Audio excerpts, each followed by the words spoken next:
साद्वैतं सावधूतं त्वयिजनाश्रितं कृष्ण चैतन्य देवं Shri Radha Krishna पादान् Shri विशाखान्वितं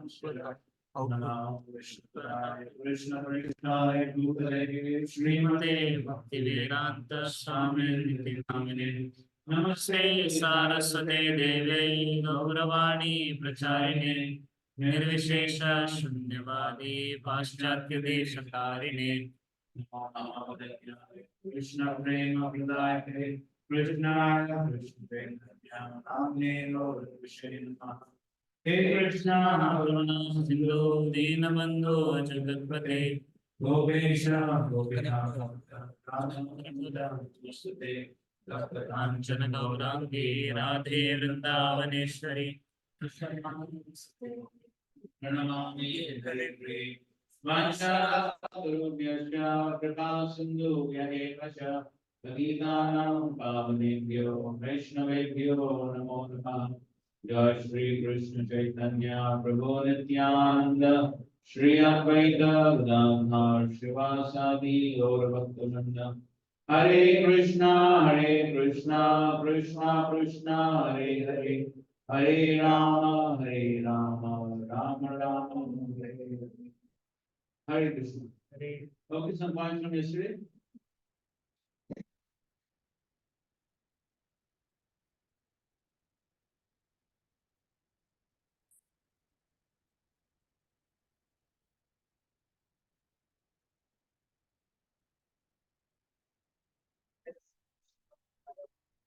like Krishna is that strength of the strong, the ability in the man, the smell of the oil. So it's there are very, very simple ways how we can see Krishna throughout our lives.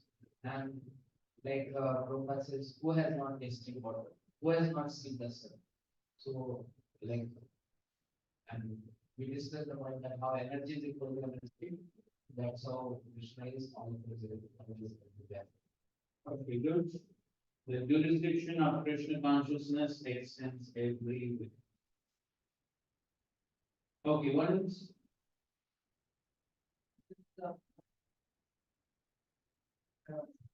Difference between God's intelligence and man's intelligence.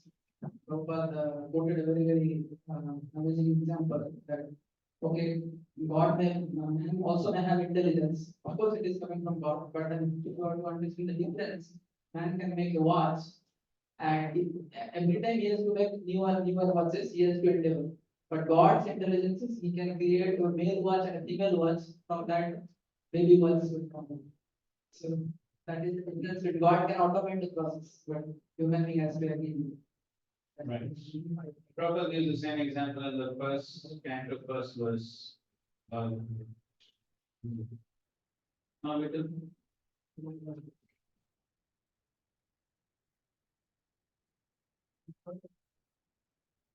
Prabhupada was saying that how the three modes comes from Krishna. So they are not affecting Krishna, but we are under the three modes. Because of that, we can understand two things about Krishna. How Krishna is Para and being.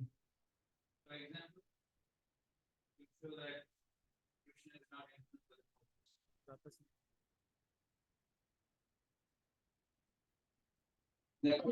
Today we had discussed in that purport, what analogy Prabhupada is? 12th verse purport. Krishna is source of the modes, but is not affected by the modes. yes. King can do no wrong, but laws are not like who is the king. Okay, the king may enter the jail, but it's not that the laws of the jail are affected. Okay, and some examples to show that Krishna is not affected by the modes. Pastimes. One example was this when Aswatthama was being punished. And the anger, although Arjuna was angry, Krishna was also angry. But Arjuna's eyes became like red copper balls, which shows that Krishna manifested some anger. But Krishna was still calm, although being angry. So there is a Lotus petals. notice better. Okay. Nothing more? So it's much covered to almost studying that practically there is no conflict between personalism and personalism. Because Yotis knows the fullness of Bhagavan, so he knows that both are present simultaneously.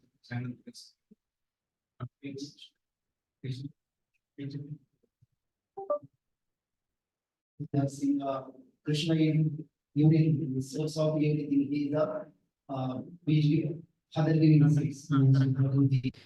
In that we have seen that Krishna is the intelligent of intelligence, and he is the heat of fire. Also, he is the taste of water. Means everything is comes from Krishna. In that we have seen one example, like we have given books to some every persons, like IIT, everyone study for IIT, but some persons only crack that. That is the example of intelligence, like that. Okay, good.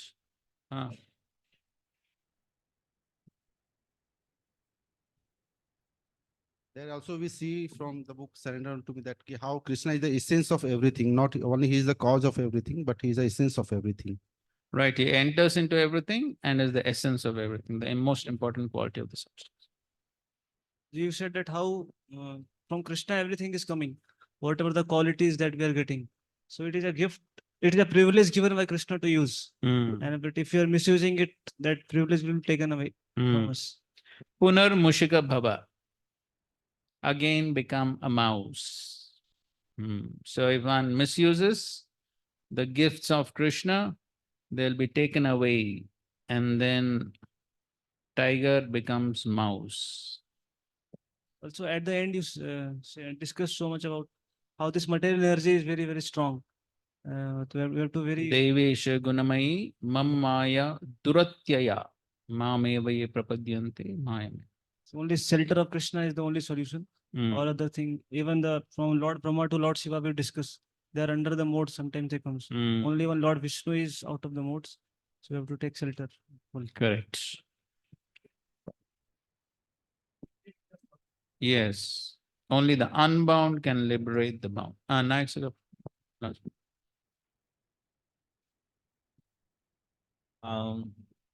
When the individual is covered by Maya, his intelligence also covered by Maya. That's why it is very difficult for one to understand his own mistake. That is why nobody accepts their mistake. And Prabhupada gave example that the writer should not be the editor of the book. And that is why we should always be in associations, because Maya uses the same devotional quality what we have. Just in case of Bharat Maharaj, we see that he has the spiritual compassion. Maya used that to trick that person, Bharat Maharaj. So we should always be in association so that someone will rectify us. Correct. And we should never leave association. Okay, good. Okay, fine. So now we'll proceed ahead. So if one can so easily become free from the influence of the modes, simply take shelter of Krishna. So simple. Then why doesn't everyone take shelter? So the answer is the next verse. Namam dushkritano modha prapadyante naradhama maya paritagyana asuram bhavamashritaha.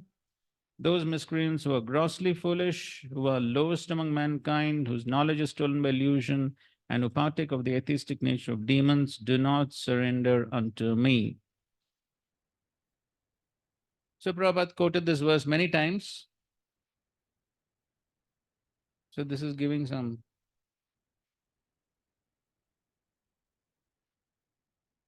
okay. So quite a lengthy purport. Prabhupada is elaborately describing these four types of people.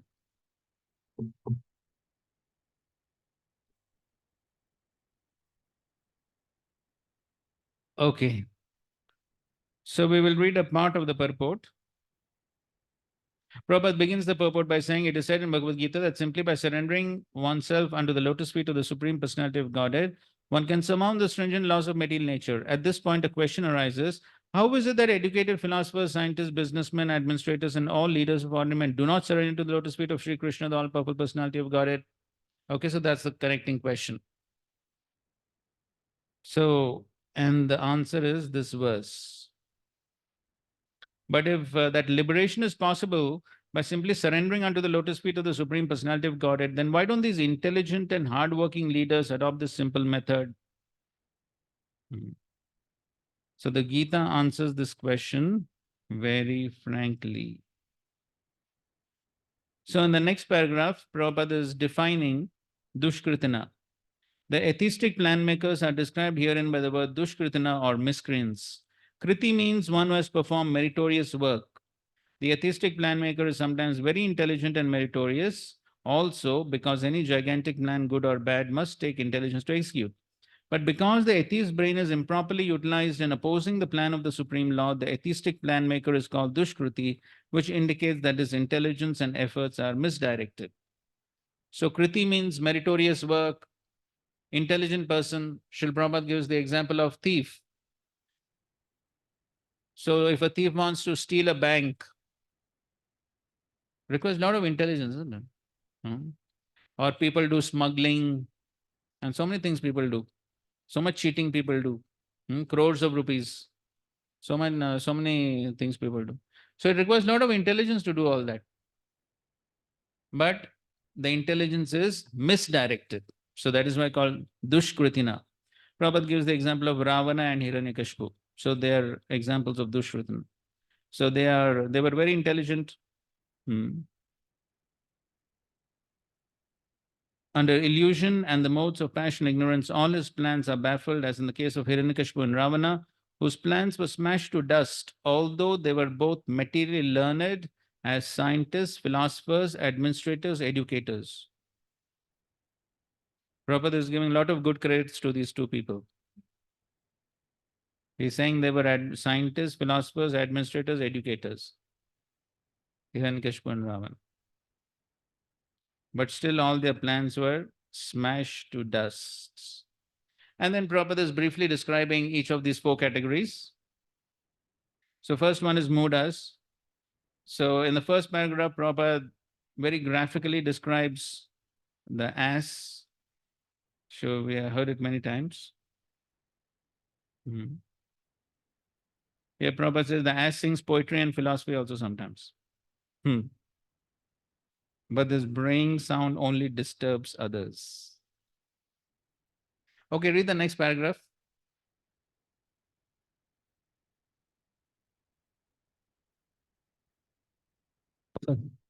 Most often, Hmm. most often those who work hard, work very hard day and night to clear the burden of self-created duties say that they have no time to hear of the immortality of the living being. To such mudas, material gains, which are the destructible, are lives all in all, despite the fact that the mudas enjoy only a very small fraction of the fruit of labor. Sometimes they spend sleepless days and nights for fruitive gain. And although they may have ulcers or indigestion, they are satisfied with practically no food. They are simply absorbed in working hard day and night for the benefit of illusory masters. Ignorant of their real master, the foolish workers waste their valuable time serving Mammon. Unfortunately, they never surrender to the supreme master of all masters, nor do they take time to hear of him from the proper sources. The swine, the swine who eat the night soil do not take care to accept sweetmeats made up of sugar and ghee. Similarly, the foolish worker will untiringly continue to hear of the sense enjoyable tiding of the flickering mundane world, but will have very little time to hear about the eternal living force that moves the material world. Right, so this is the position of the mudas. Now, somebody may say, so what is the foolishness of these people? Why these people are compared to ass? What is the main foolishness there? Is working hard foolishness? Then what is Achyut Prabhu, what is fool?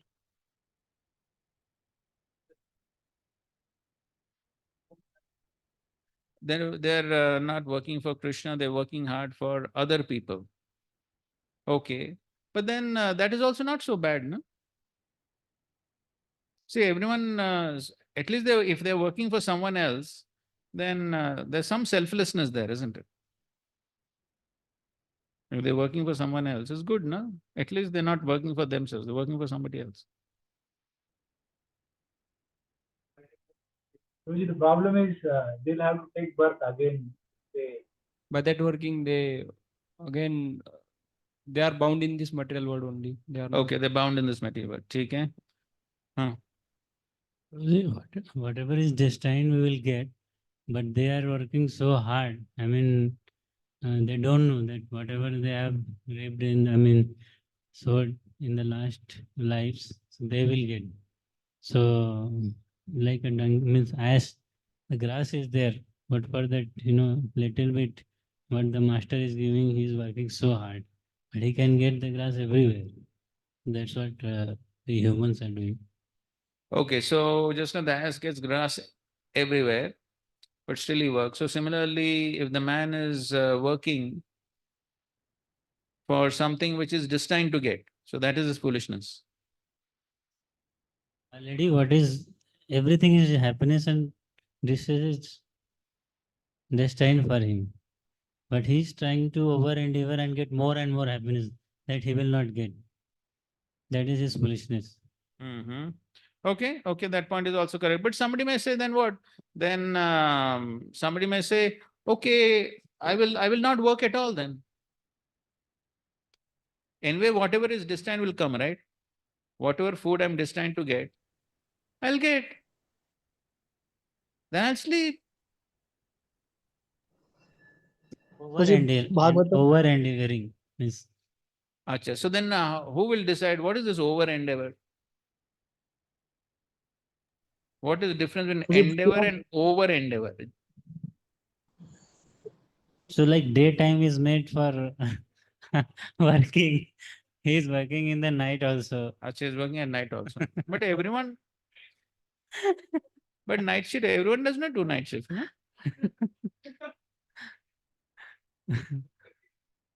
Anyway, ठीक है, your point is correct. Your point is correct. Actually, whatever he is doing, because he has tendency, every jiva has tendency to work. Hmm. So he is working for the temporary thing. The master is temporary, the result which is coming temporary, everything should be terminated at the time of death. Okay.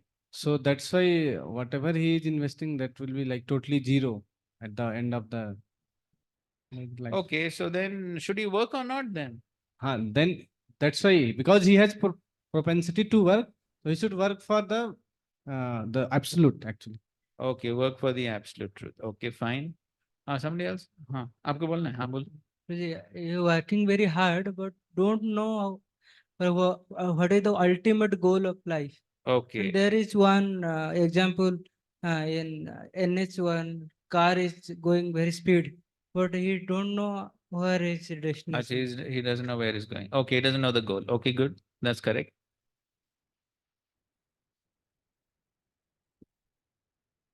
Here example of that swine is given. Ah, So he is eating swine, but sweet meat is given to him. So that means here is a example given, Prabhupada gives, that they don't have time to hear about eternal things. So therefore they are known as mudas, because they can get higher happiness, but they just work for temporary happiness. okay. So that is what. they are Okay, fine. That's also correct. Huh?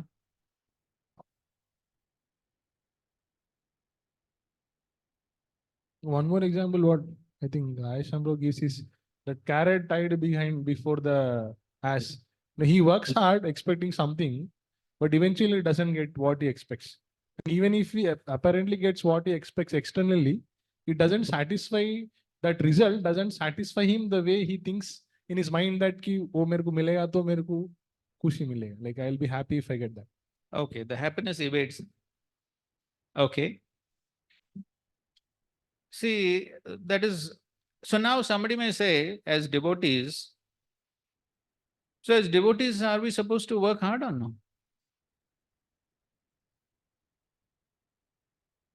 So everyone is saying yes. So how hard?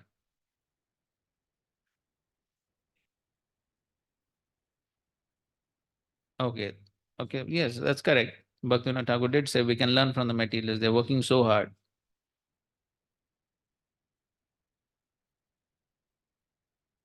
Huh? Ah, that's an important word Prabhupada is writing here. Most often those who work very hard day and night to clear the burden of self-created duties say that they have no time to hear of the immortality of the living being. So these are what? Self-created duties. So everyone is supposed to work hard. Nahi kasya shanamapi jatu tishyate karmagat karyati avasya karma sarva prakriti jair guna. Everyone has to work hard. But the problem is self-created duties. That means not duties as given by Shastra. So if the duties are not given by Shastra, Guru Sadhu Shastra, and it's self-created duties, then it is all useless. Then one does not get any tangible benefit. So as we go through this verse and these four categories of people, as devotees, what is important to understand is how are we influenced by these mentalities?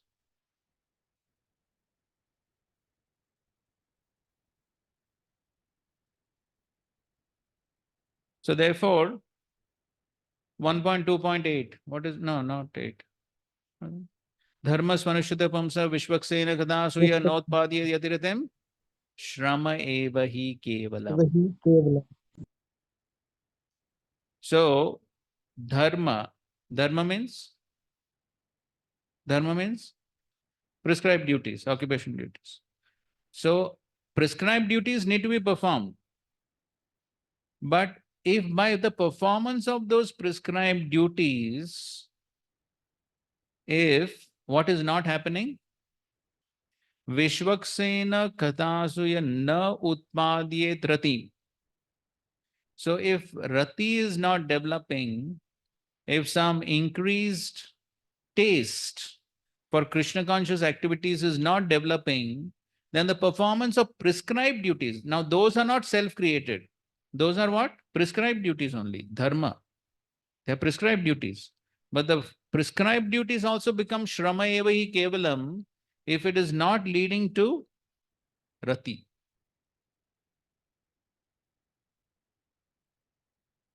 So therefore, the important point is the goal of our practices must be very clear.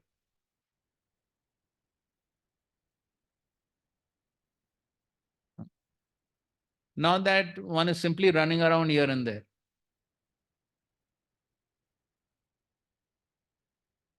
So Prabhupada says, so just like modern day people, they're going about in their cars, this way, that way, like dogs running on four wheels.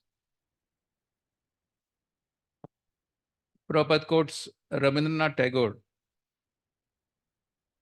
When he was in London, so Rabindranath Tagore said, so here they're driving their cars so fast, and London is quite a small place.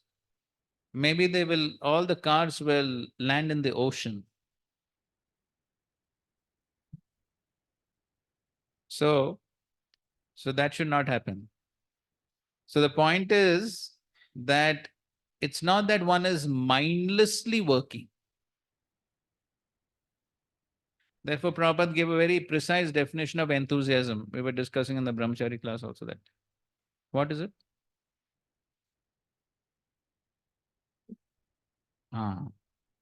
Endeavor executed with intelligence in Krishna consciousness is called utsaha or enthusiasm. Although sometimes in the name of devotional service also, if one is simply running around here and there, not exactly knowing what is the prayojan, what is the goal, and what one is supposed to achieve, then it may lead one to nowhere. Or the prayojan one is looking for, one may never achieve that. So therefore, one has to be very clear by the performance of my prescribed duties. Am I just working for the sake of working? Or am I working for pleasing Guru and Krishna? And is that happening? Am I pleasing Guru and Krishna by my activities? And am I making some progress in devotional service? So we need to find out that. So therefore, Srila Prabhupada in his lectures, he says, so we are not simply meant to work hard like the karmis. So the karmis are mindlessly working. So in one lecture, Prabhupada, he talks about these 4 types of people. Who?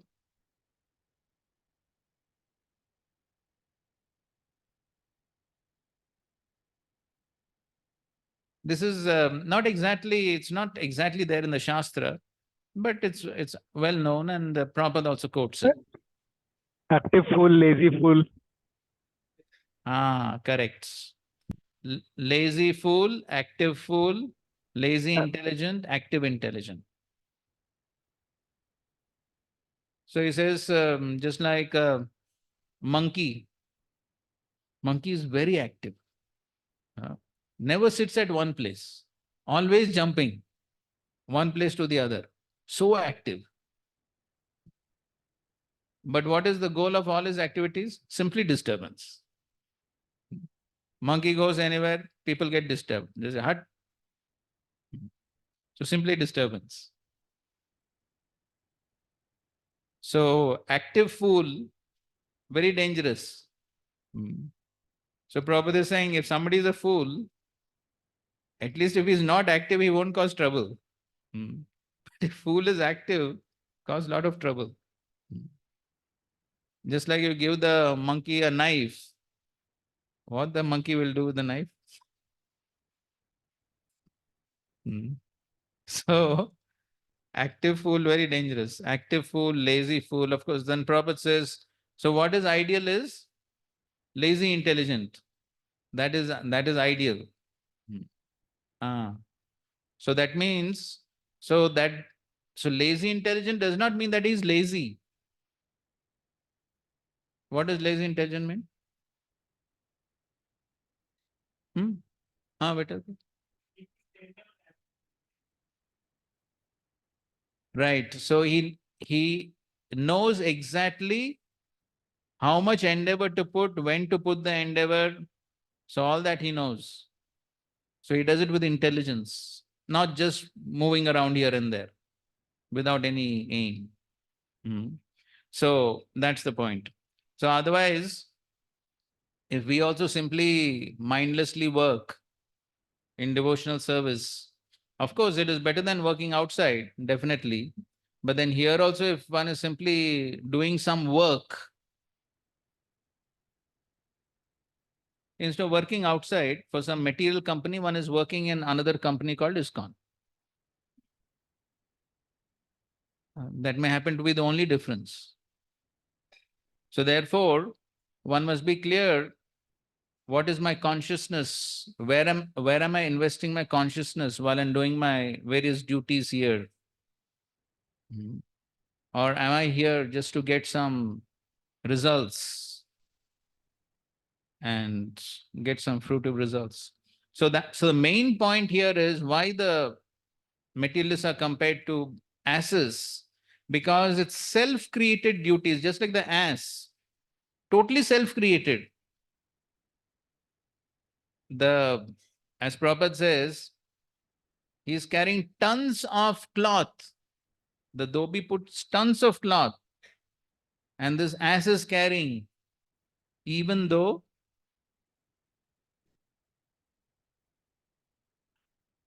not one cloth belongs to him.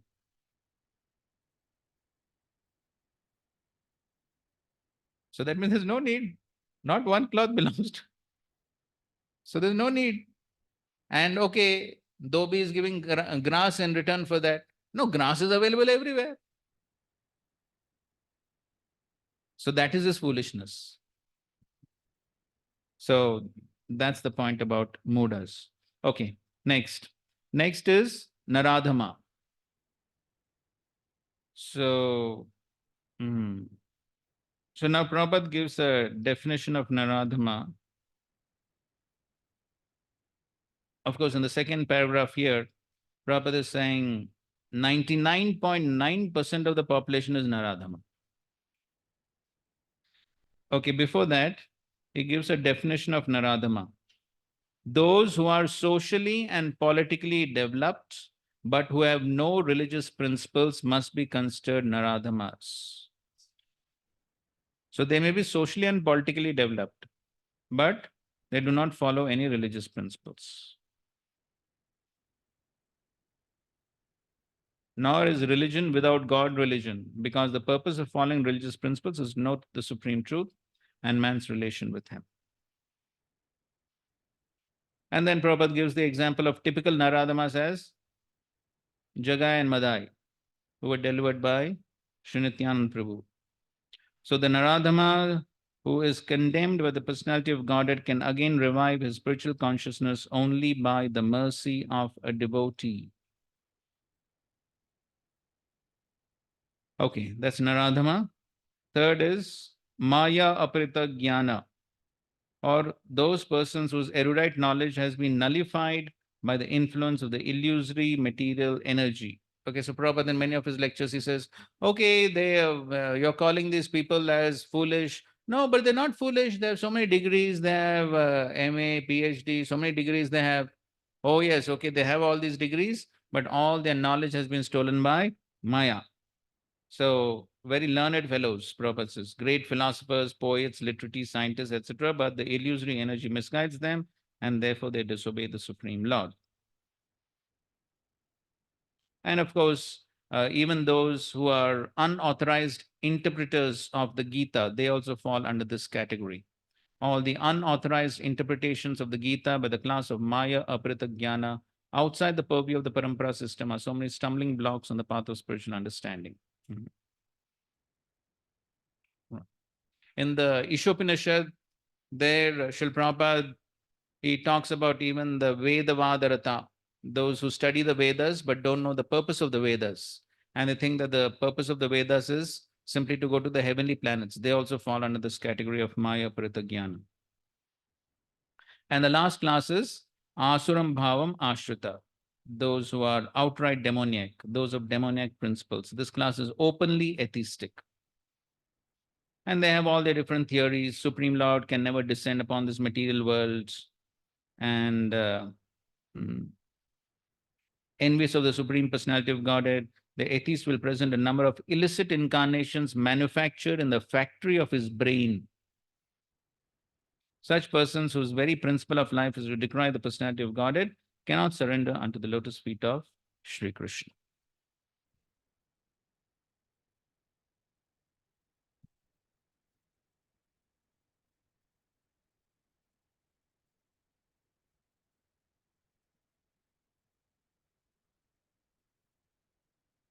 Okay, so here is a sort of cartoon describing these 4 types of people.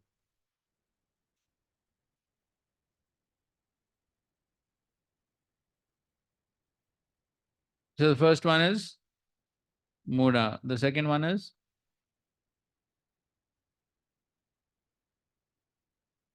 down.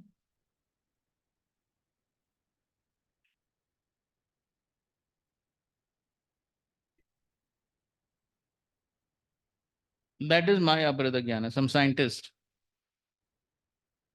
Correct?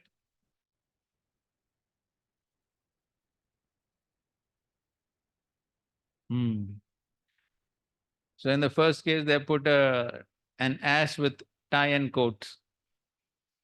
And there they put a scientist with horns, like a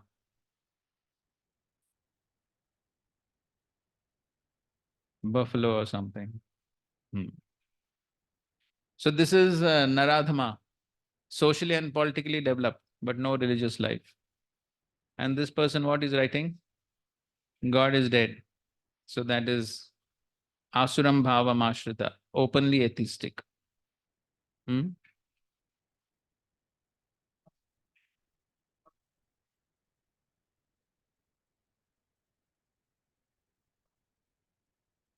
So some bogus religious practices. No, but Prabhupada writes the definition of Naradhamana, socially and politically developed, but no religious life. So it looks like some, anyway, whatever. Okay, so then these 4 categories do not surrender to the Supreme Lord. Then who are the ones who surrender?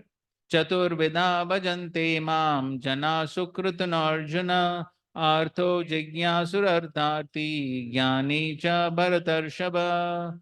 O best among the Bharatas, 4 kinds of pious men begin to render devotional service unto me: the distressed, the desire of wealth, the inquisitive, and he who is searching for knowledge of the absolutes. Okay, read the first 2 paragraphs. Unlike the miscreants, these are adherents of the regulative principles of the scriptures, and they are called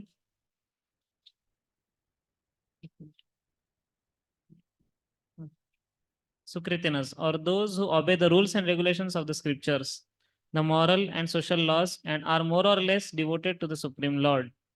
Out of this, there are 4 classes of men: those who are sometimes distressed, those who are in need of money, those who are sometimes inquisitive, and those who are sometimes searching after knowledge of the absolute truth. These persons come to the Supreme Lord for devotional service under different conditions. These are not pure devotees because they have some aspiration to fulfill in exchange for devotional service. Pure devotional service is without aspiration and without desire for material profit. The Bhakti Rasamrit Sindhu 1.1.11 defines pure devotion thus: Anyabhilashatashannam jnana karmadhyanavratam anukulyena krishnanu shilanam bhaktiruttama. One should render transcendental living service to the Supreme Lord Krishna favorably and without desire for material profit or gain through fruitive activities or philosophical speculation. That is called pure devotional service. When these four kinds of persons come to the Supreme Lord for devotional service and are completely purified by the association of a pure devotee, they also become pure devotees. As far as the miscreants are concerned, for them devotional service is very difficult because their lives are selfish, irregular, and without spiritual goals. But even some of them, by chance, when they come in contact with a pure devotee, also become pure devotees. Those who are always busy with fruitive activities come to the Lord in material distress, and at that time associate with pure devotees and become in their distress devotees of the Lord. Those who are simply frustrated also come sometimes to associate with the pure devotees and become inquisitive to know about God. Similarly, when the dry philosophers are frustrated in every field of knowledge, they sometimes want to learn of God, and they come to the Supreme Lord to render devotional service and thus transcend knowledge of the impersonal Brahman and the localized Paramatma and come to the personal conception of Godhead by the grace of Supreme Lord or his pure devotee. On the whole, when the distressed, the inquisitive, the seekers of the knowledge, and those who are in need of money are free from all material desires, and when they fully understand that material remuneration has nothing to do with spiritual improvement, they become pure devotees. As long as such a purified stage is not attained, devotees in transcendental service to the Lord are tempted with fruitive activities, the search for mundane knowledge, etc. So one has to transcend all this before one can come to the stage of pure devotional service. Okay, we will read this also. Vishnu Thakur's commentary on the verse and then discuss. Four types worship me. Those who follow the rules of Varnashrama worship me. Among them, Read what is in brackets also. yeah, Varnashrama Sukritina worship me. Among them, some desire relief from affliction, from calamities like sickness. Some desire knowledge of Atma or desire knowledge of scriptures with grammar. And some desire enjoyment in this life and the next with land, elephants, horses, women, gold, and other such things. These persons worship me. These three are Sakam Grahasthas. The fourth type, the Gyani, a sannyasi with pure heart who worship me with devotion, is Nishkam, without material desire. These four types of devotees qualified for Pradhani Bhuta Bhakti, in which Bhakti is the principal component, have been enumerated. The first three types of persons have Karma Mishra Bhakti. The fourth type has Jnana Mishra Bhakti. Later in the book, Yoga Mishra Bhakti will also be described in verses like Sarvat Dwarani Samyam. That's 8.12. Continue. But Keval Bhakti unmixed with Karma or Gyan was also described in the beginning of this chapter with the words Maya Sakta Mana Partha. Kevala Bhakti will also be described in the 8th chapter with Ananya Cheta Satatam. In the ninth with Mahatmanas to Mam Partha and with Ananyas Chintayanto Mam. The Lord describes these two types of bhakti, Pradhani Bhuta and Kevala Bhakti, in the middle 6 chapters of the Gita. In this definition, the Jnani does not have a desire for liberation. The devotee desiring liberation is mentioned at the end of the chapter as a Sakam Bhakta. Okay. So here, so these four kinds of people, they are Sukritina. So Sukritina means those who are followers of Varnashram, those who follow the scriptures, they have faith in the scriptures. Prabhupada says, those who obey the rules and regulations of scriptures, moral and social laws, and more or less devoted to the Supreme Lord. So these four categories of devotees are called as Pradhani Bhuta Bhaktas, or they practice Pradhani Bhuta Bhakti, What is pradhan? Pradhan means prominent. What is prominent in their life is bhakti. Bhakti is prominent, but there is some contamination in their practice of bhakti. So the first three categories, that is artho, jignasu, artharthi. These three are called as karma mishra bhaktas. Karma mishra bhakti they are practicing. And the jnani, he is practicing jnana mishra bhakti. Okay? So those who are in the category of artha, artha means distress. They have some distress they have in their lives, maybe some sickness, some calamity, some accident or whatever. Lot of distress. And then they come to the Lord simply to get relief from the distress. Who's the Shastric example for this?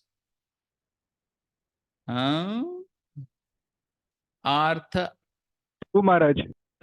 Gajendra, yes. So usually we think artha means wealth, correct?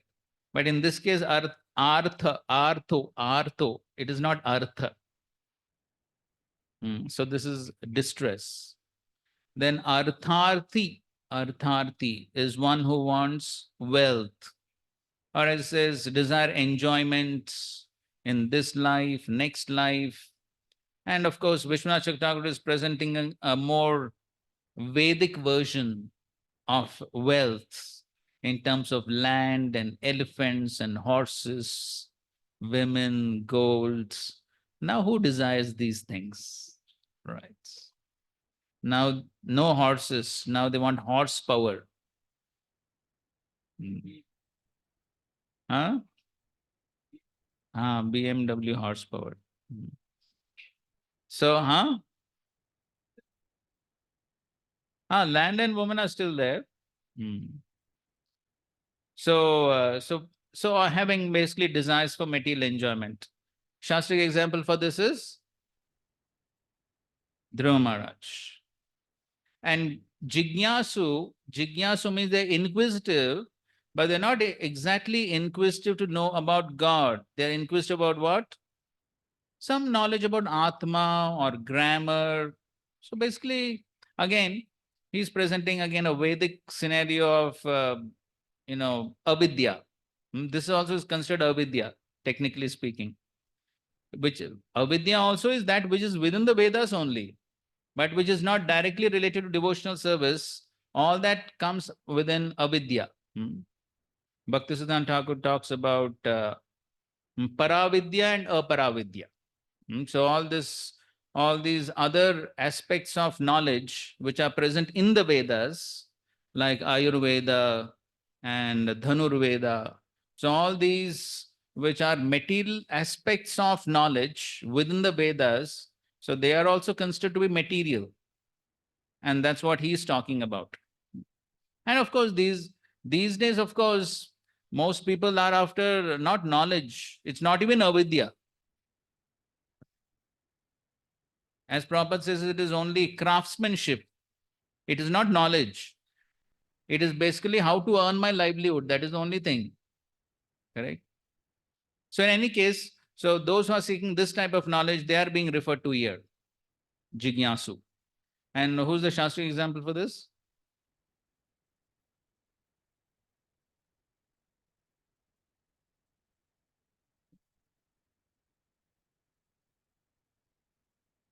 Okay, that's a different category.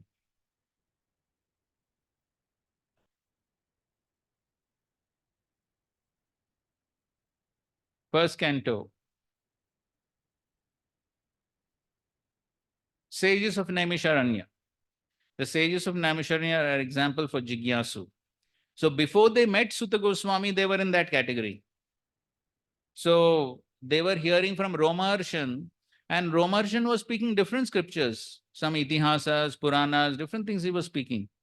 And so they were interested in all different types of knowledge. As Prabhupada is explaining here, so when they come in contact with the pure devotee, then their desires change and they also become pure devotees. So the sages of Naimisharanya, it was their good fortune that they met Sudha Goswami, who was a pure devotee, and then their motivations changed. And the fourth category is the Jnani, as he's mentioning over here. The Jnani is a sannyasi with a pure heart who worships me with devotion. Okay, no material desires. He's Nishkam. So who's the classic example for Jnani? Yes, the four Kumaras and Shukdev Goswami. These are examples for Jnanis. So the first three come under the category of Karma Mishra Bhaktas, and the Jnani comes under the category of Jnana Mishra Bhakta. Yes, Pradhani Bhuta Bhakti means basically mixed devotional service, where the Bhakti is Pradhan. The Bhakti is prominent, but at the same time, the Bhakti is contaminated with some things. But as Srila Prabhupada is quoting the definition of pure devotional service is supposed to be Jnana Karmadi Anavritam.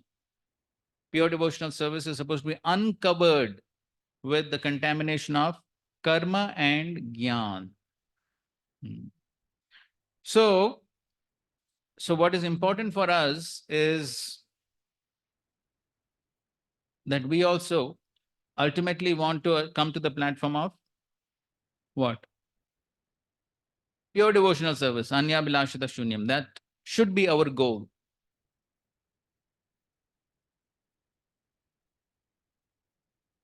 And so therefore, if one is not careful, then one could be contaminated in one's practices of devotional service. So the contamination of karma is basically fruitive results in the practice of devotional service.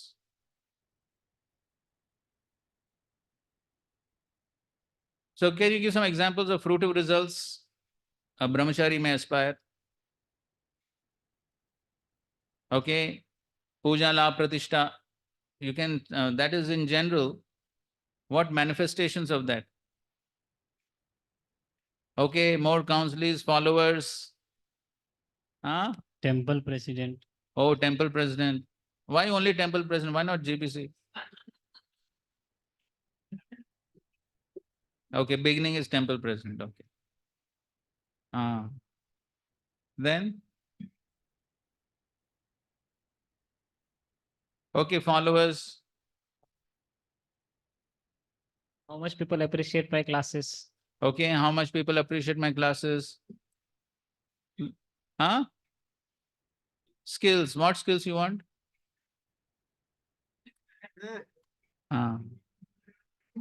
Huh? Okay, more recognition. What? Acha, brahmacharis have cars also.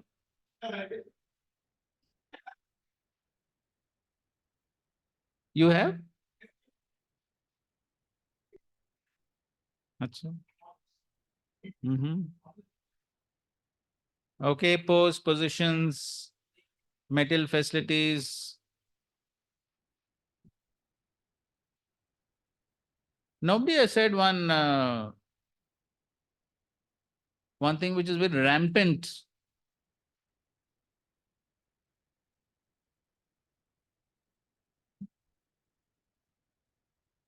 Huh?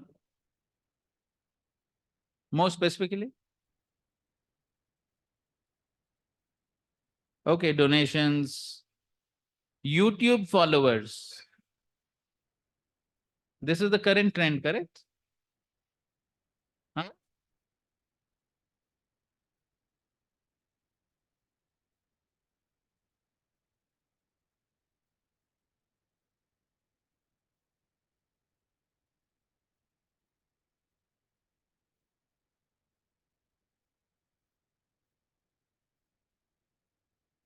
There. Siddhis. So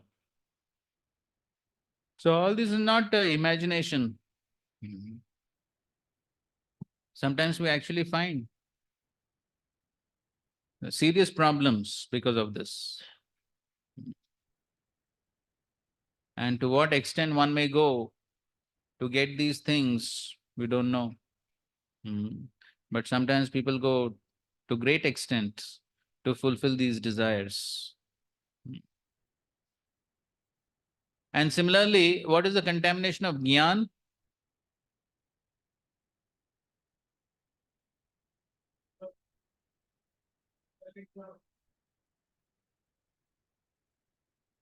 What is the main contamination of the jnanis? What do the jnanis do? Speculation, mental speculation. That is their main process. Their main sadhana is mental speculation. So that is the contamination. So yes, so reading too many scriptures, speculating, so all this comes under the category of the contamination of jnana within one's practices. So therefore, very important that one present Shastra as it is. And sometimes this is a problem. One wants to present things which are very interesting to the audience. Why? Why? Yes. So one wants to present that which is out of the world. Something which will impress people. So whether it is bona fide, not bona fide, who cares? These tendencies are there and many people do it.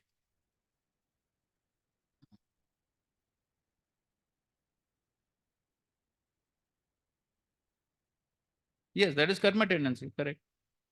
So karma tendency, jnana tendency also, speculation. So speculation. So speaking things which are not authorized, that is speculation, isn't it? So of course, you cannot exactly demarcate. There will be all types of permutations, combinations, mixtures, karma, jnana, everything mixed up. So many things will be there. But then we have to be very careful. And usually what we see is, usually in the initial days, at least out of maryada or whatever, people are more, you could say, conservative. But as one becomes a little senior,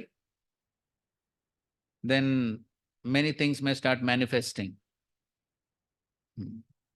And that is what has been the history of our society. And so then we see that as one becomes senior, then one gets more freedom, then one tends to hear so many things, read so many things, and then we see preachers getting contaminated by so much of asatsang, other organizations, other literatures, and then we see big preachers getting deviated to other organizations, correct? We usually don't find so much of the new bhaktas, the new devotees. So senior preachers, they get deviated.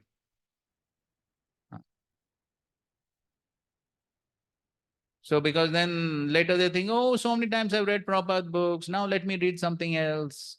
Now I need to impress my audience with something new.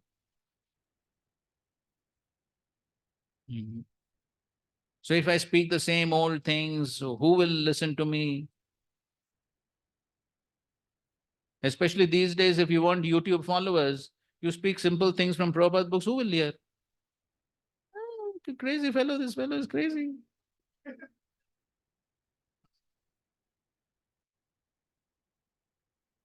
Unless you speak something new, who will listen?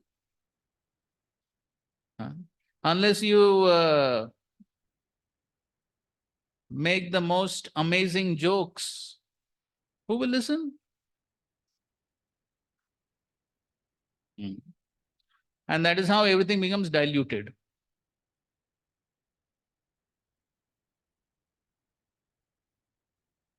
And so therefore, and these are all tricks of Maya, and all these things we see in the current day situation also. So many devotees become affected by all these things.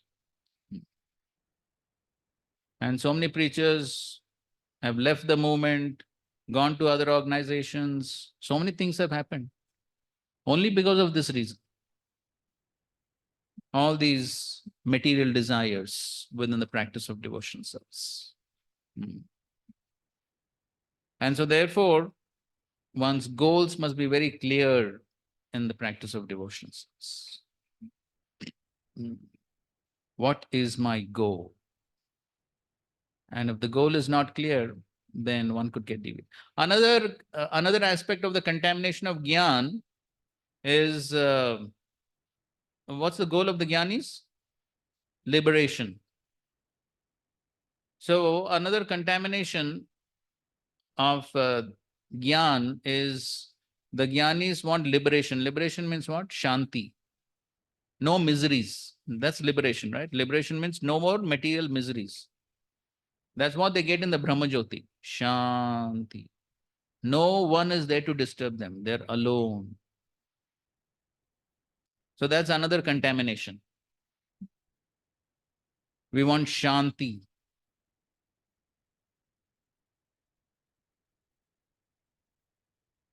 So devotional service, is it possible to get Shanti in devotional service? Huh? Was Mother Yashoda ever had Shanti? Mother Yashoda ever had Shanti?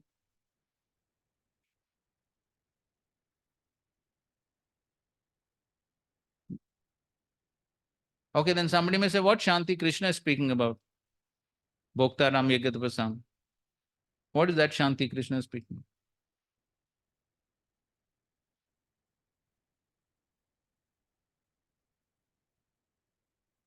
Okay, Shanti from material expectations. Okay. Shanti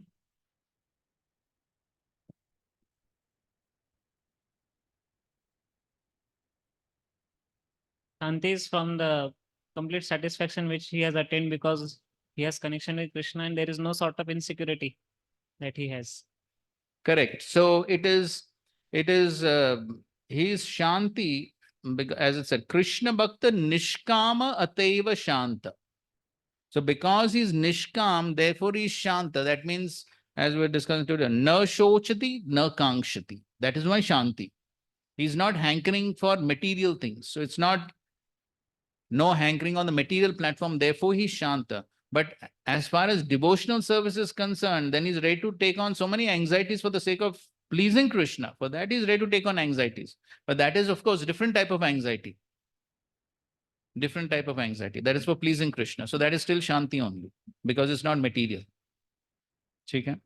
So in this way, one must be careful in one's practice of devotional service, and one must be careful not to become affected by this contamination of karma and gyan, and practice pure devotional service. Yes, Vishnu. Oh, पीछे दे दो.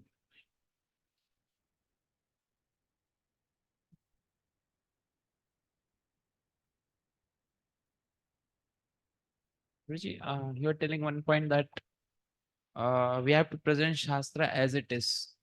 But some points in the Shastra are there which are beyond our adhikar to say. Like in the morning, Srila Prabhupada was telling this education system is simply producing animals. So like Prabhupada, because of his age, maturity and devotion can say. But although it's a plain truth, we also know. But we cannot speak it to the audience. And another time Krishna says Satyam Priyam Vadas. Truth should be spoken so that it is beneath. So how we can like do a balance between both these? See, as far as we are concerned, Siddhanta cannot be compromised. The Siddhanta cannot be compromised. Siddhanta be present as it is. But then at the same time, how we present it, that we need not repeat exactly what Prabhupada is saying in terms of the language. Yes, the message should be the same, the Siddhanta should be the same, but the language which we may use may not be the same heavy and strong language which Srila Prabhupada may use. So, and when Srila Prabhupada says, don't add anything, subtract anything, concoct anything, so basically it refers to the Siddhanta, right? There's no compromise in the Siddhanta. The Siddhanta be present as it is, but it can be presented in a more palatable way. May not be exactly the same heavy language that Srila Prabhupada may sometimes use. The important point is no dilution. The important point is no dilution. No dilution in the Siddhanta. Siddhanta to present it as it is, goal is to present it as it is. And also things should not be spoken with the sole motive to simply impress the audience or to gain more following. So that means everything depends on what's my consciousness in my presentation. Why am I presenting these things? Is it simply to increase my following for name and fame, or is it simply so that the message goes across? So what is my goal? That's what is it.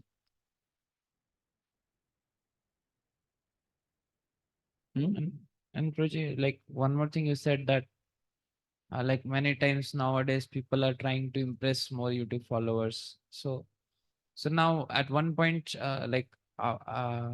so because many devotees they have read all Prabhupada books and they are now going for Acharya's commentaries and Prabhupada himself, some places are there where Prabhupada tells about like serious student of Krishna consciousness is trying to see it from all. In first canto he says something.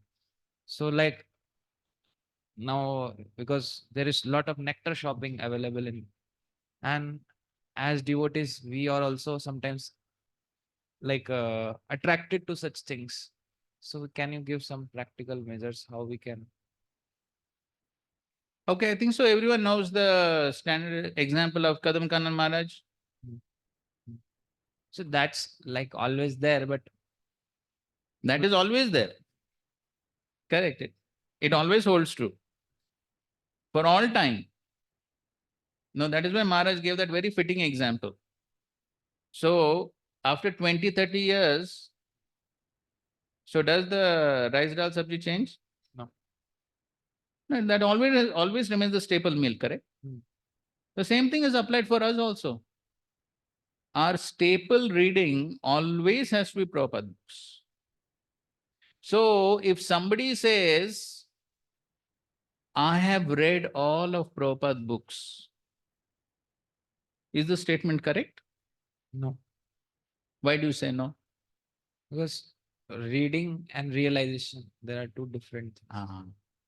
So there are both lectures and purports where Srila Prabhupada has said, you can read this in the seventh canto. This comes in this chapter where Narad Muni is describing to Yudhishthira Maharaj about the four varnas and the four ashramas. And there is one chapter which is speaking about the duties in Grihastha life. Huh? Yes, 12th chapter. Yes, the 12th chapter. So in one of those verses, it is coming that how a Grihastha, he must read the scriptures regularly and all that. So one word is come, abhikshana. So regularly. And there in that purport, Srila Prabhupada writes that a devotee, he repeatedly reads Bhagavad Gita, Bhagavatam hundreds of times. Same thing, again and again. So therefore, a devotee can never say that, well, I've read all of Prabhupada books, so I keep them aside. That's inviting danger. So therefore, the other books always have to remain like chutney. Otherwise, if one changes the proportion of this reading, then there is a big danger. And it has happened in our movement. And the danger is losing faith and loyalty to Srila Prabhupada. This is the big danger. And so therefore, that proportion always has to be the same. One may read for better understanding, that is okay. But one cannot say that now I have read all of Prabhupada books, so I keep them aside, and now I will only read other books. That's a big danger. Which generally, like devotees I have seen, they read other books to increase their understanding. Like for Bhagavad Gita, let's suppose we are reading Bhagavad Gita. So we are reading sometimes Vishwanath Chakravarti Thakur's commentary, but that is helping us to understand Prabhupada's purports in a better way. Or if we see some pastimes from Srimad Bhagavatam, we are sometimes devotees refer to these books of Jiva Goswami, Gopal Champu, Anand Vrindavan. So they get a better understanding of that pastime, better understanding of the subject matter. So, but in one way, it's like it's not because it's Prabhupada has not given it. So how we can like see it? Proportion has to be the same. Just like here, I'm not saying what I'm presenting is something ideal. Of course, as far as I'm concerned, I don't understand much about other acharyas' commentaries, so I present very little. That is the main reason. But still, you can see that I do present, but you can see the proportion. Yes. Correct? I do present wherever required, wherever there's some elaboration, but you can see the proportion. Why? And this is not only what I am saying. You can practically speak to any of Srila Prabhupada's disciples. You can speak to anyone. And you can see many of our senior Prabhupada disciples, how they present, you can see. You can see how they present. So then we are supposed to follow their example, correct? So therefore, whatever may be the reason and whatever may be the purpose, but still, we are not saying that other books are banned or other books don't read. We're not saying that. But the proportion always has to be maintained. Because it's a great danger. See, initially one does not realize what is the danger. This is always the case. Initially one does not realize. But how it works is, once one enters into this other zone, then what happens? There is no end to it. If you remember in one of the Brahmachari classes, Radheshyam also was telling this. Once one enters into that zone, then there is no end.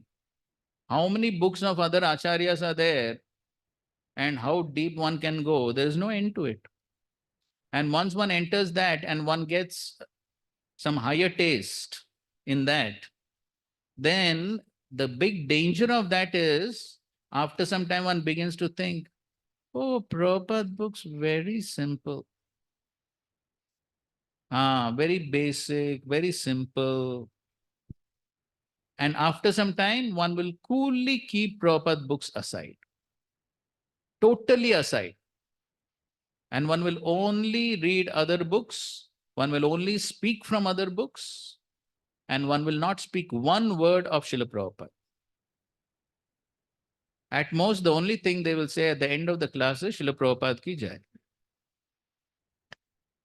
Raji, but I completely agree with your point. But if we see from a managerial perspective, the volume of books which are being published every day coming in our bookstalls, in our libraries, and it's like we are giving a person rasgulla and telling don't eat it.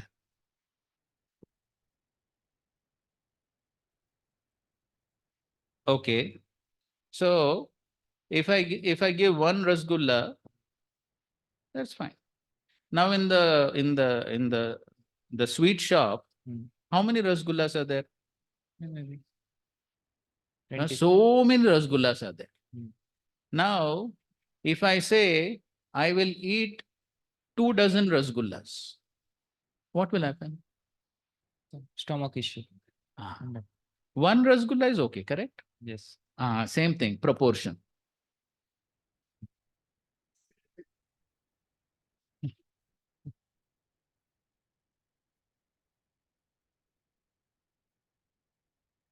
Same thing. One rasgulla is okay. You eat 20 rasgullas, you know what will happen. Same thing. So therefore, if you use them as reference books occasionally to increase the understanding of Prabhupada's purports, that is fine. The danger comes when this replaces Prabhupada books, that is when the danger will come. And I think so. I told this also in a previous class. I don't remember, but so there was one devotee who was young devotee, just recently initiated. You told. I told, right? Put in a Bhakti Shastri class. What happened? He basically wanted to check with his, the authorities told him to check with their spiritual master. But he said, I cannot check with him because he will tell me no. Then the question was asked, why do you accept him as your guru? So you see, it can go to such an extent. Direct guru avagnya. Then what will he understand? Will he understand the books? Yasya deve para bhaktir yatha deve tata guru. So he may read all the books. Will he understand anything with that mentality? No. It will only be information. That's all. Information that makes him proud. That's all. So, I clearly remember Sundar Shampru in his glorification of His Holiness Gopal Krishna Goswami Maharaj in the Vyas Puja offering last year, I suppose. He said that once a devotee went and asked Maharaj, can I read Chaitanya Bhagavat? And Maharaj asked, who wrote? So the devotee said, okay, Vrindavan Das Thakur. So he said, because Srila Prabhupada has not written, I won't read. That was Maharaj's answer.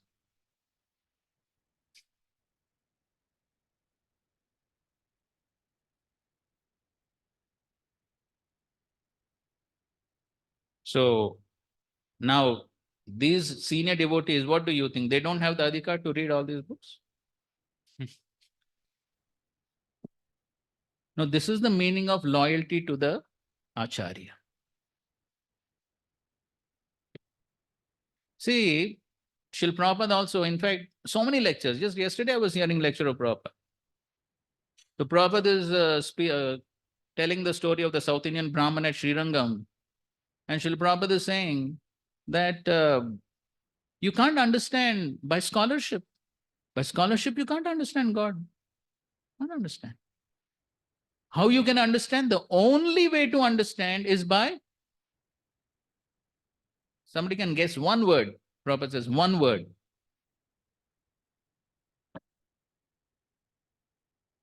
I just quoted the verse. Yes, faith. Faith.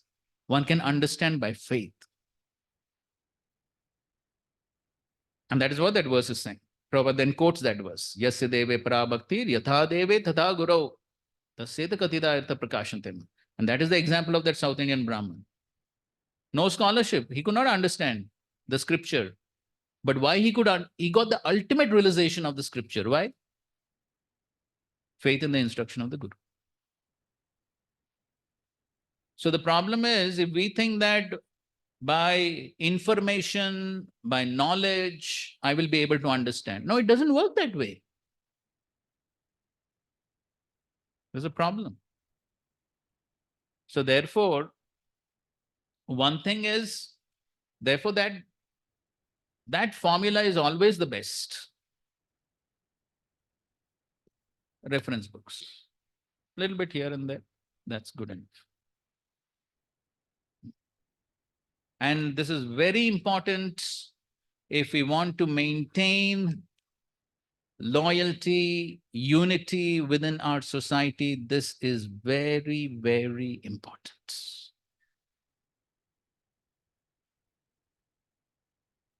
So that's what. So then one has to think, what are my priorities?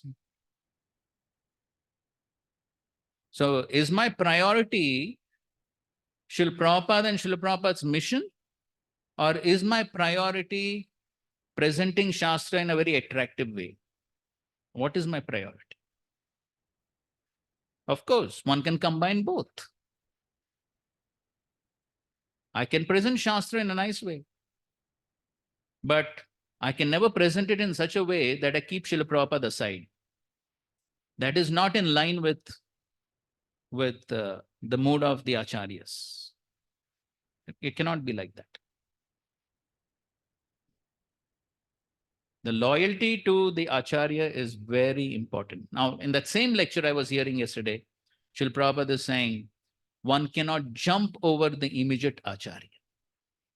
Prabhupada is saying, if you want to understand any book, Prabhupada directly is saying in this lecture, this is first canto 15 chapter. I think so this was verse number 30, around that. Prabhupada is giving lectures on that. So Prabhupada directly says in the lecture, if you want to understand any book, you have to understand through me. Prabhupada directly says it. And then he says, you cannot jump over the immediate acharya. This is all. This is the etiquette that needs to be followed. So yes, I may have the intelligence to read, understand, memorize. I may have that intelligence. But then ultimately, is it pleasing to Guru and Krishna? That is the important part. That is because, again, Srila Prabhupada is going ahead in that same lecture, he's speaking and he's saying that how in spiritual life, everything is dependent on grace, mercy. And then he quotes the verse, Prasad leshanugrihita eva hi janati tattvam bhagavan mahimam. Prasad lesha. That is what the devotee is looking for, that little bit of prasad, grace, mercy. That is what will help us to understand. That is what will help us to progress.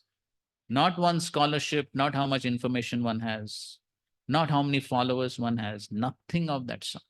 Nothing of that sort.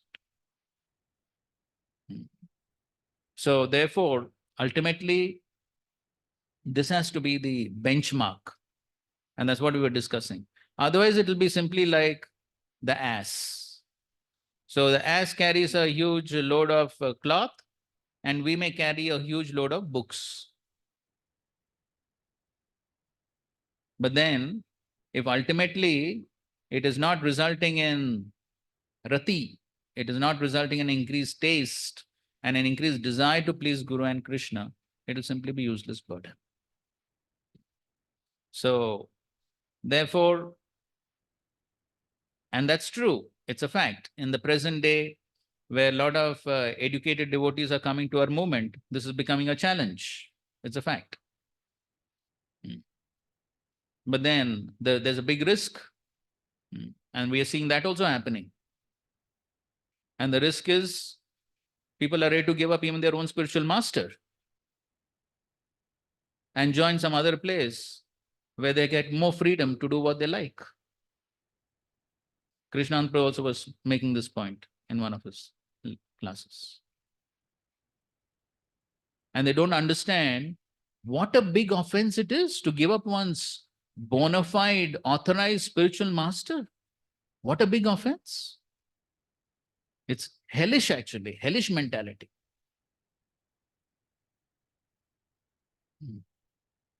So all these are contaminations within our practice of devotional service. The contamination of karma, jnana, all these are contaminations.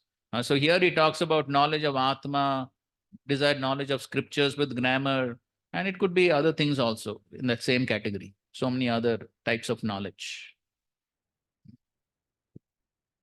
So therefore, we have to exercise restraint and follow what our acharyas want. And of course, ultimately, if one does something under guidance, then that's good. So if one has got the guidance and permission of one's spiritual authorities, then that's fine. So, can you go to the next slide? Next. Soji, there, when we were reading earlier, in this definition, the Gnani does not have a desire for revelation. The devotee desiring liberation is mentioned at the end of the chapter, Sakama Bhakti. So this Gnani which we are referring to here as this Pradhana Guna Bhakti, the Jnani who is a Pradhana Guna Bhakta doesn't have a desire for liberation. So here we gave examples of Sukdev Goswami and Chatuskumar. So this point we'll just discuss in the next verse, because the next verse says Tesham Jnani Nityukta, specifically talking about the Jnani. So why the Jnani is very dear to the Lord, that we'll discuss in the next verse. Yes, Okay. yes, brother. Okay, fine. So we'll take a break and continue. Hare Krishna.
आवाज नहीं आ रहा।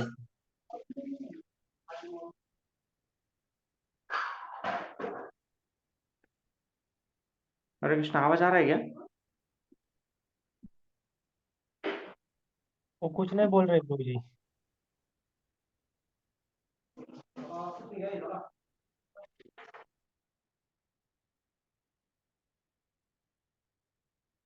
आवाज आ रहा है प्रभु जी। आ रहा है सूरज प्रभु। ओ सूरज प्रभु, हरे कृष्ण। आ रहा आवाज? हाँ प्रभु जी। नहीं नहीं।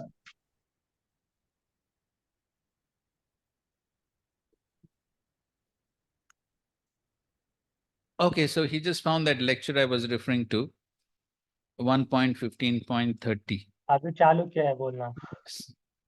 I may be quite in. I mean to say So before this, actually Prabhupada tells that whole story of the South Indian Brahmana, and then after that he says yes. I mean to say complete. It doesn't matter. But if I try to follow the words of my Guru Maharaj, then I become complete. This is the secret. Yasya deve para bhaktir yatha deve tatha guru. If one has a staunch faith in the Supreme Personality of Godhead, as much faith in the Guru, yatha deve tatha guru, then the revealed scriptures become manifest. It is not the education, it is not the scholarship, it is faith in Krishna and Guru. Therefore, Chaitanya Charitamrita says, Guru Krishna Kripaya Paya Bhakti Lata Beach. Not by education, not by scholarship. Never says. Chaitanya Mahaprabhu says, Guru Krishna Kripai, by the mercy of Guru, by the mercy of Krishna. It is a question of mercy. It is not the question of scholarship or opulence or richness. No. The whole Bhakti Marg depends on the mercy of the Lord. So we have to seek the mercy. Athapi te deva padam bhujadvaya prasad leshanugrahit evahi janati tattvam.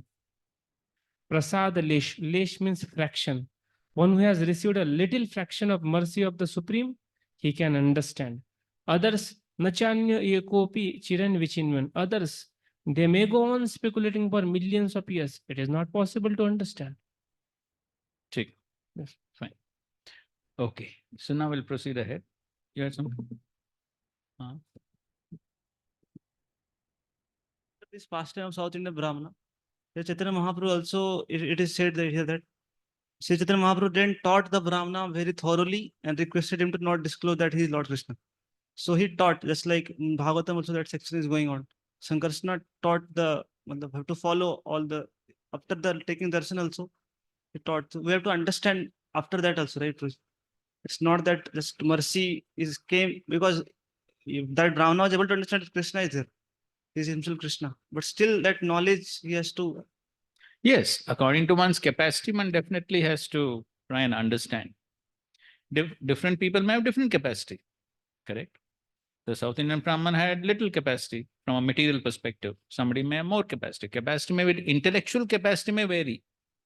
That variation may be there. And according to one's capacity, one can try to understand the philosophy and understand the Shastra. But the ultimate aim is by doing all that, ultimately one should receive the mercy. One should be able to please God. That's the meaning of bhakti. Bhakti means what? What is the meaning of bhakti? Devotion. Pleasing Guru and Krishna, correct?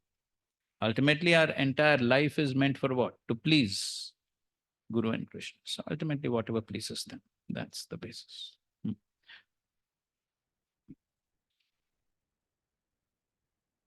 One is trying to increase followers, like online followers, and he's propagating the right message, whatever in Guru Parampara. So that is fine. That is fine, no problem. As long as one is properly following and the message is proper and his speaking is not with the intention to get followers. That is okay. But there's a very thin line there. Any case, that's not a problem. If one is preaching for the right purposes, no problem. Yes, yes. Maya is very tricky. Initially, everything begins with right motives. Then over time, if one is not careful, then motivations change. Okay, fine. Let's go to the next verse, 17th verse.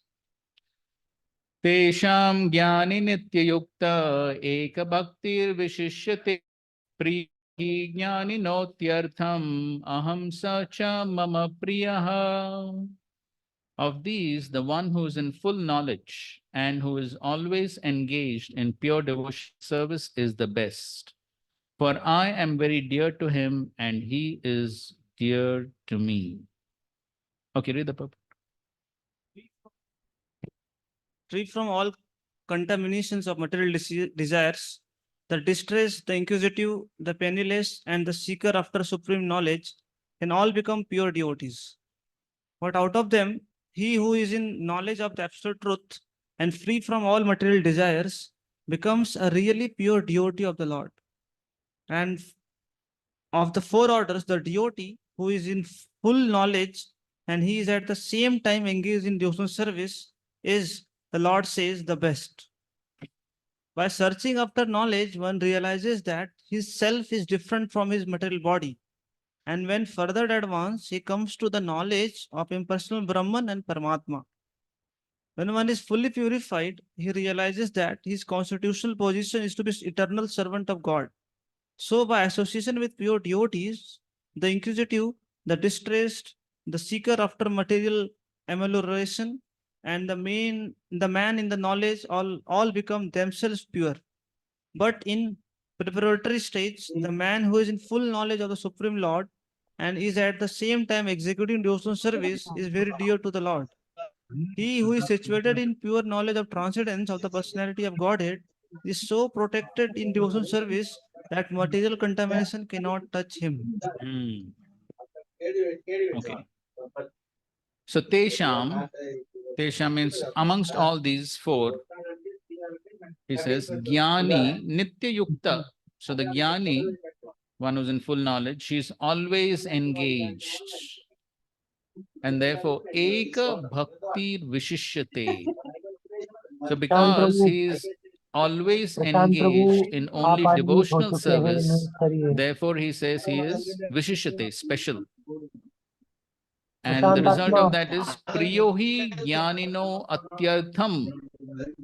So Krishna himself is saying that Jnani is Priya, very dear, highly, Atyartham, very dear. Aham Sacha Mama Priyaha. For I am very dear to him and he is dear to me. So this Jnani, as it's mentioned the examples of Shukdev Goswami and the four Kumaras. So these Jnanis, they're already totally purified. They have no material contamination, no desires, not even a desire for liberation, no desires. And therefore, when all the desires are, material desires are destroyed by the practice of Jnana, so they're following the process of Jnana Yoga, which is a bona fide process. And so by the practice of Jnana Yoga, they become totally free from all material desires, correct?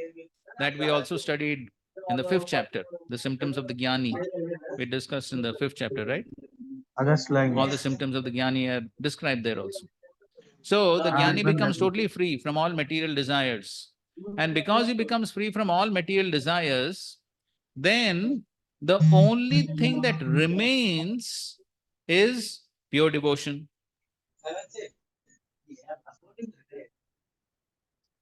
Nitya Siddha Krishna Prem Sadhya Kabunoi. So Krishna Prem is already there within the heart. Correct? Now why that Krishna Prem is not manifest? Yes, it's covered by what? Material contamination. Now the Jnani, by his practice of Jnana Yoga, all the material contamination is removed. Then what remains? Krishna Prem. Pure devotion. That's all what remains. And therefore, for such a Jnani, as soon as he comes in contact with a pure devotee or any process of pure devotional service, it is just like dry wood. And the dry wood bursts into flames. So such a Jnani, as soon as he comes in contact with bhakti, just like a small spark, immediately becomes pure devotee. And that is exactly what happened in the case of four Kumaras and Shukdev Goswami. Because they were already totally purified, no material contamination, therefore we can see the four Kumaras, they just had darshan of the Supreme Lord. And what was the immediate reaction? Ecstatic symptoms. Immediately ecstatic symptoms, prema manifested. And that is what Krishna is telling in the 18th chapter. Brahma Bhuta Prasannatma na shochati na kankshati samasarveshu bhuteshu mad bhaktim labate param. So the Brahma Bhuta platform is totally free of material contamination. And from that point, that verse is actually describing the Jnani. And so therefore, because he's totally free of material contamination, very easily he receives or pure devotional service manifests. Therefore, the word labate is used. Mad bhaktim labate param. So it just manifests. Pure devotional service manifests immediately for such Jnani. And that is the reason why the Jnani is very dear to the Lord, because he's totally free from all material contamination. And when he's totally free of all material contamination, then the only thing that remains is pure bhakti. And that is why he's very dear to the Lord. Now, still, then somebody may say, why is put in this category of Jnana Mishra Bhakta? That means there is some contamination. And the only contamination is a slight attraction to the impersonal Brahman. That is the only contamination that is there. And that is, yes. So the contamination is a slight attraction to the impersonal Brahman. And of course, they properly understand that the Supreme Brahman, when he comes to this world, when he takes on forms of Krishna, Rama and all these forms are all transcendental. So they are not like the Mayavadis who think that the forms are material. They perfectly understand that all these forms are transcendental, so there's no offense. But there is some attraction towards the impersonal Brahman, and that is why they're still classified under Jnana Mishra Bhaktas. Yes, bro.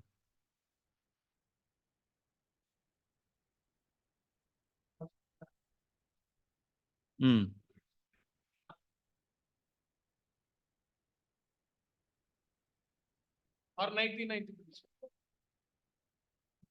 And then Proji, like if that being the main sadhana of a Gnani, so we were also discussing that there is a high probability because he's trying to understand Lord, because he doesn't have any right understanding of of Paramatma feature or Bhagwan feature of impersonal Brahman feature of the Lord, and he tries to understand by his own speculation. So there is a high chance, we have discussed that there is a high chance that people go astray. That means they come only to the point of realization of impersonal Brahman. And even then we were discussing impersonal Brahman is maximum what they can attain, because it's always speculation, because there is always many chances of going astray is mentioned. And then so, and you said, Prabhuji, earlier, because Jnana is also, the Jnana Yoga is also an authorized process. So, how can a speculation be authorized? If I'm trying to make it. Okay.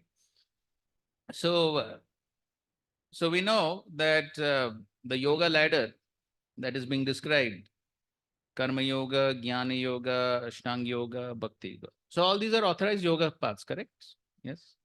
So Jnana Yoga, it is authorized. It's authorized. And we said, Prabhuji, it is authorized. And we also mentioned that even in the yoga ladder, at every step, everyone needs a spiritual master. So therefore, yes, that's all correct.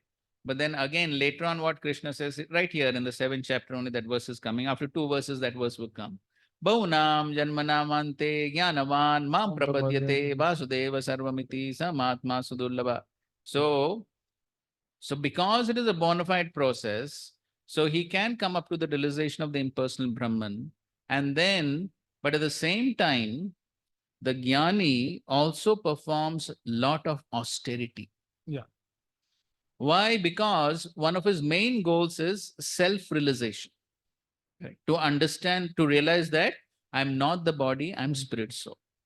So because of that tapasya, Prabhupada also in his lectures, he describes the tapasya of the Jnanis, surround themselves with 5 fires in summer and ice cold waters in winter. That is Ashtanga, no.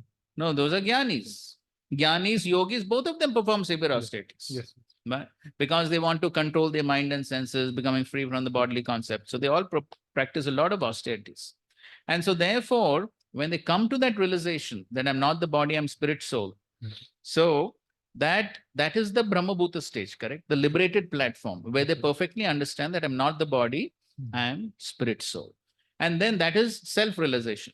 And at the same time, they're also trying to understand the absolute truth.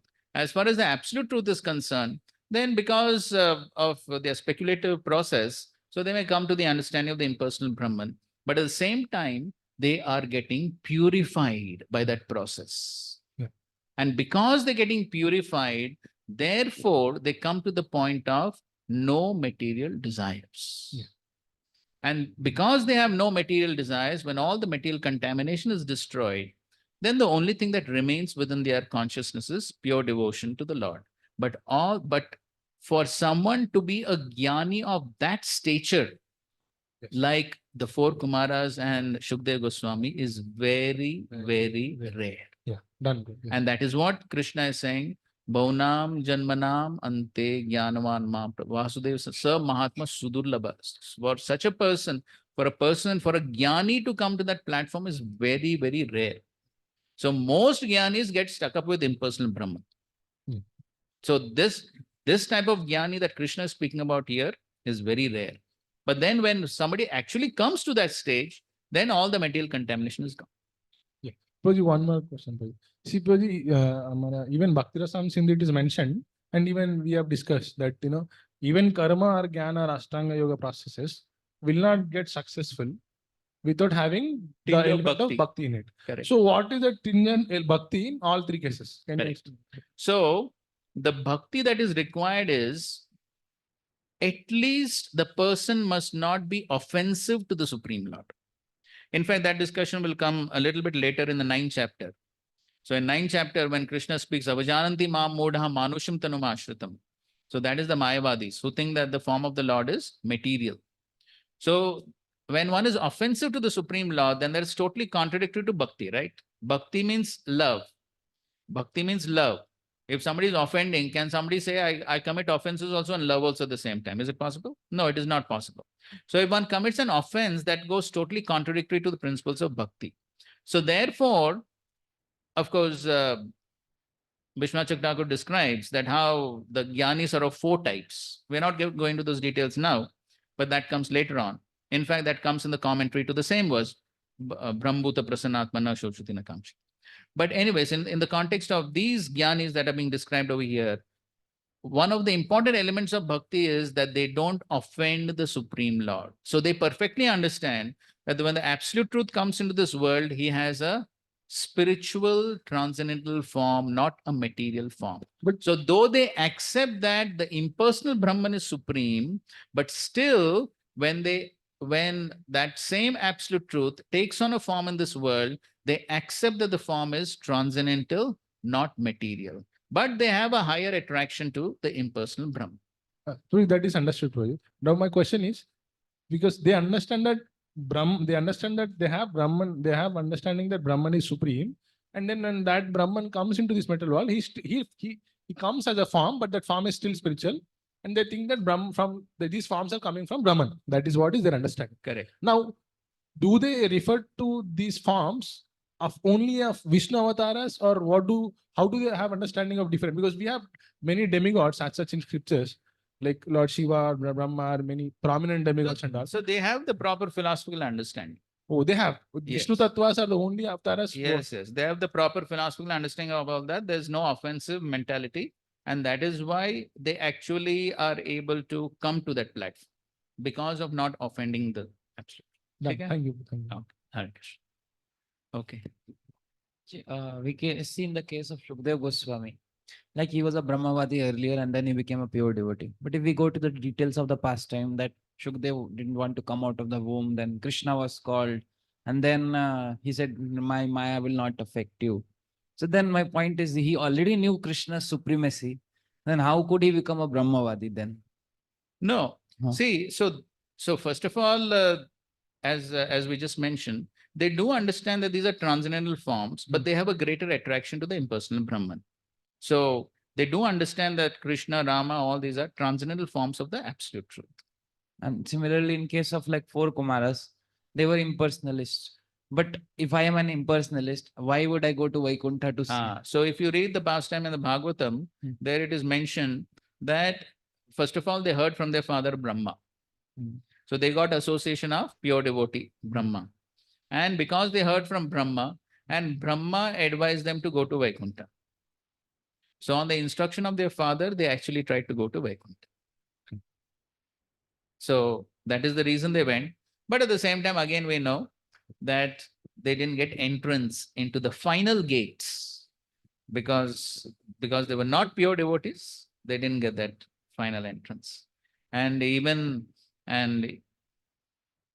after their quarrel with Jay and Vijay, Lord came out, but they were not allowed inside. Yes. Yes. And then, so ultimately it's only pure devotees. Prabhuji, this previous verse, when these 4 categories are being mentioned, that time Jnani is categorized as Jnana Mishra. So in the immediate next verse, when Krishna is telling that out of them, Jnani is very dear to me. So then he is not referring to Jnana Mishra. And then he's telling about the Kevala Bhakti, like Eka Bhakti Vishisata, that means it's like there is no contamination. The contamination, see, still he is a Jnani only. Still he is referring to the Jnana Mishra Bhakta only. Out of those 4, that means out of those 4 types of mixed devotees, the Jnani is the best. Why? Because it's a comparative analysis. All the other 3 have comparatively much more material contamination than the Jnani. The Jnani's material contamination is practically nil. Yeah, but then he is also adding this Eka Bhakti Vishisati. Yes, so that's what we discussed. Yes. When all the material contamination is gone, then what remains? Pure bhakti is all that remains. That is why. So, and with that discussion comes later, 18th chapter. Okay, we'll reserve that discussion for that. Okay.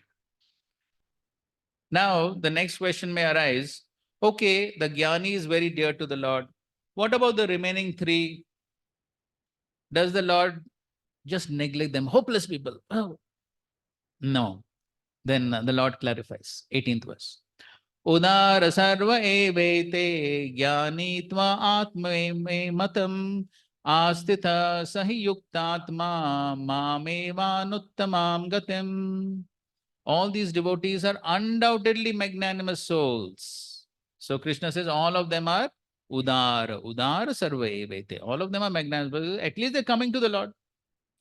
But he who is situated in knowledge of me, I consider to be just like my own self. Being engaged in my transcendental service, he is sure to attain me, the highest and the most perfect goal.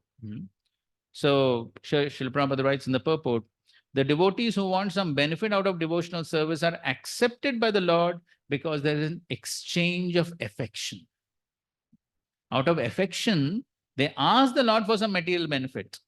So at least they're going to the Lord. There has to be some affection, otherwise why they'll go to the Lord? They can go to so many other people. There is some affection because they're Sukritina, therefore they're going to the Lord, and therefore they're asking something. And when they get it, they become so satisfied that they also advance in devotional service. But the devotee in full knowledge is considered to be very dear to the Lord because his only purpose is to serve the Supreme Lord with love and devotion. Such a devotee cannot live a second without contacting or serving the Supreme Lord. Similarly, the Supreme Lord is very fond of his devotee and cannot be separated from. And then he's quoting Sadhu Varadin. Okay, and the 19th verse. Bahunam janmanam ante jnanavan mam prapadyate vasudeva sarvamiti sa mahatma sudurlabha. After many births and deaths, he was actually in knowledge, surrenders unto me, knowing me to be the cause of all causes, and all that is. Such a great soul is very rare. Okay. And Prabhupada is writing about the realization of the Supreme Personality of Godhead. Okay. So here we put just one more thing here.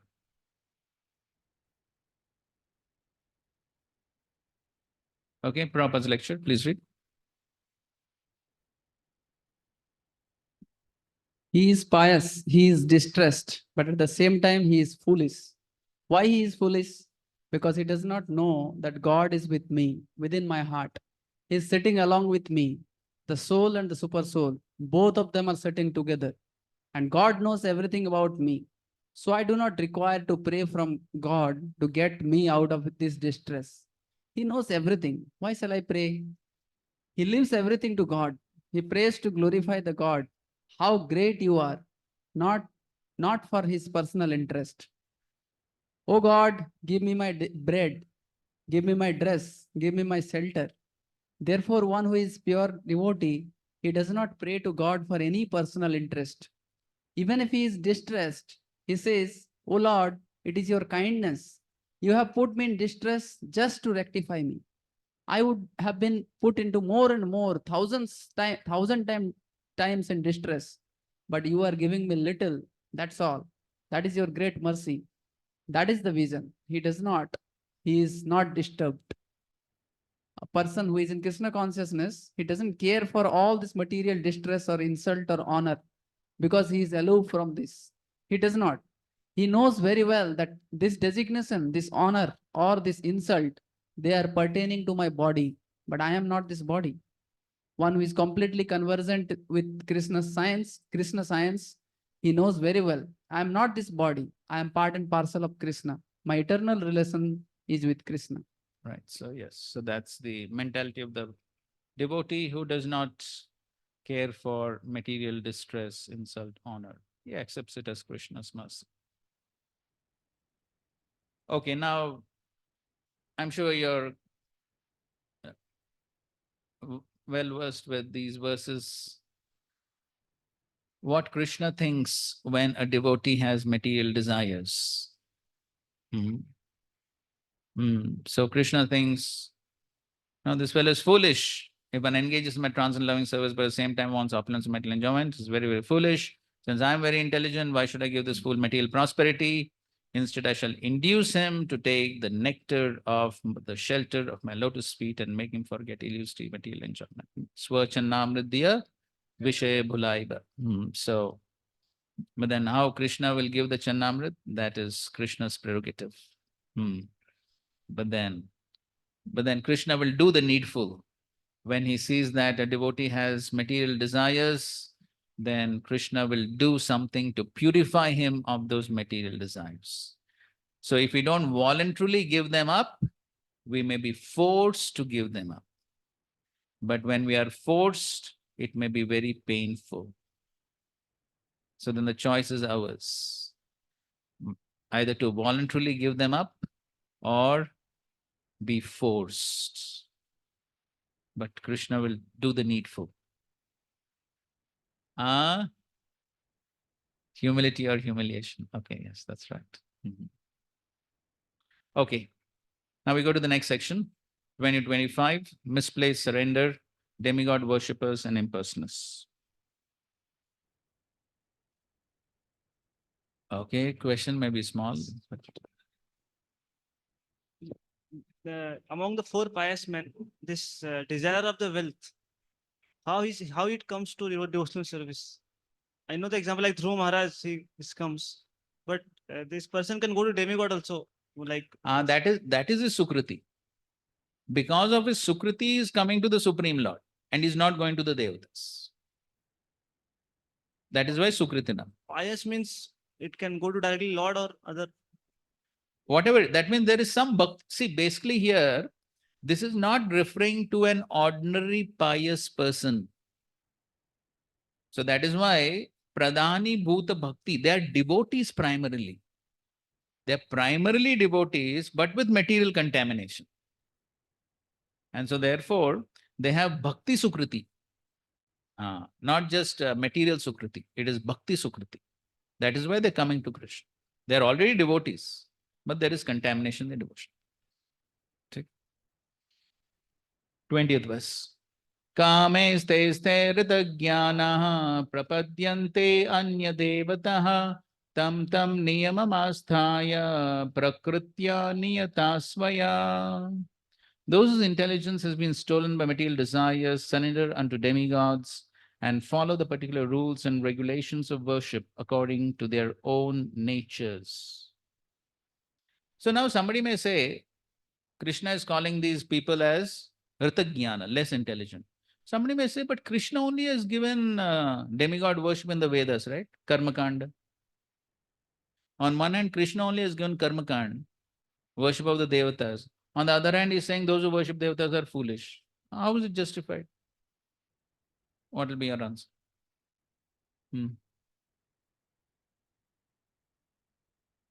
An analogy is often quoted in this connection that government has sanctioned, like he has given some permit bars are there, they're sanctioned by government.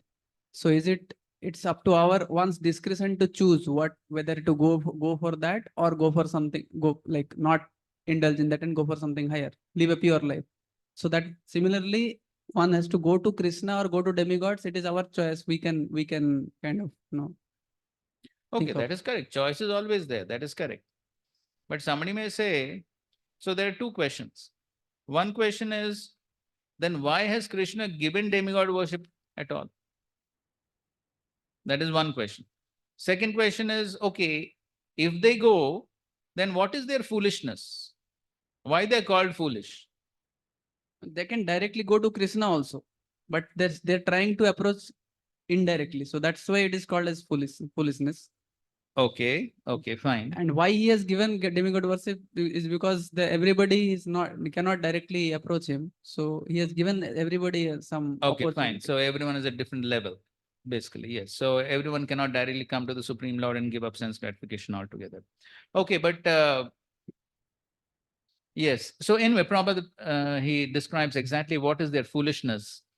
Somewhere in the middle of the purport, Prabhupada is writing, the worshippers of the demigods are motivated by small desires and do not know how to reach the supreme goal. But a devotee of the Supreme Lord is not misguided. Because in Vedic literature, the recommendations for worshipping different gods for different purposes, example, diseased man is recommended to worship the sun. Those who are not devotees of the Lord think that for certain purposes, demigods are better than the Supreme Lord. This is their foolishness. The foolishness is they think for some purposes, demigods are better than the Supreme Lord.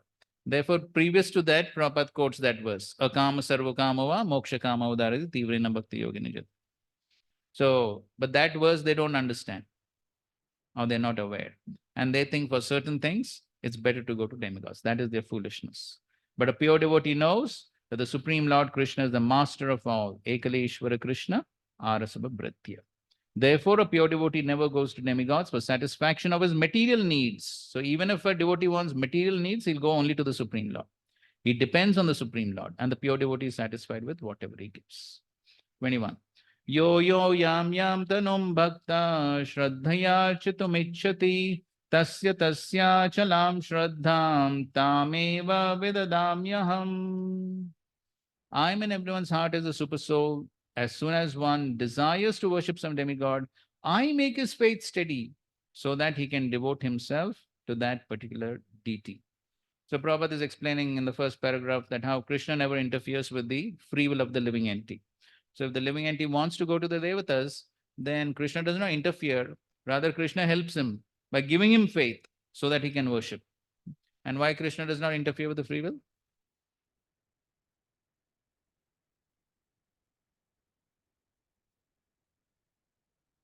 Why? Yes, love cannot be forced. So love has to be voluntary. So therefore, he does not force. So,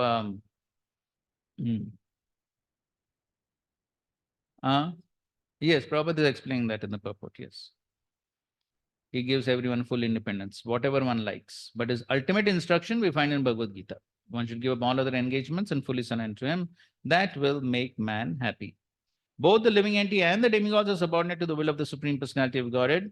Therefore, living entity cannot worship the demigod by his own desire, nor can the demigod bestow any benediction without the supreme will. Nobody is independent.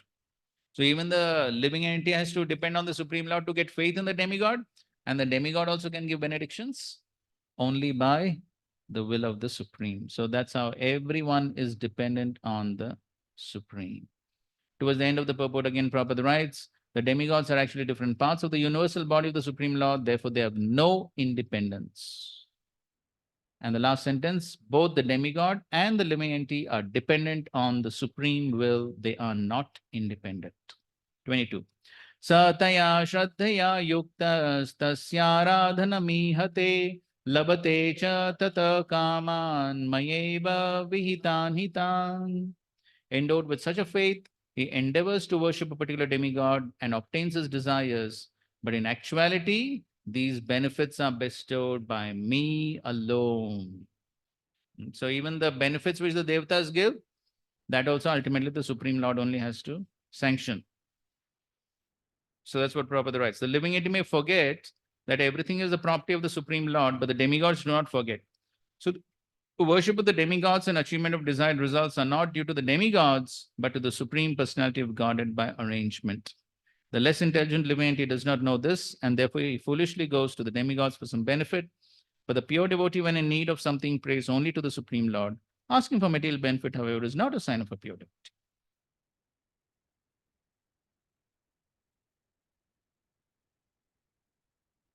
And the last paragraph, for the living entity who desires to return to Godhead, material desires are impediments.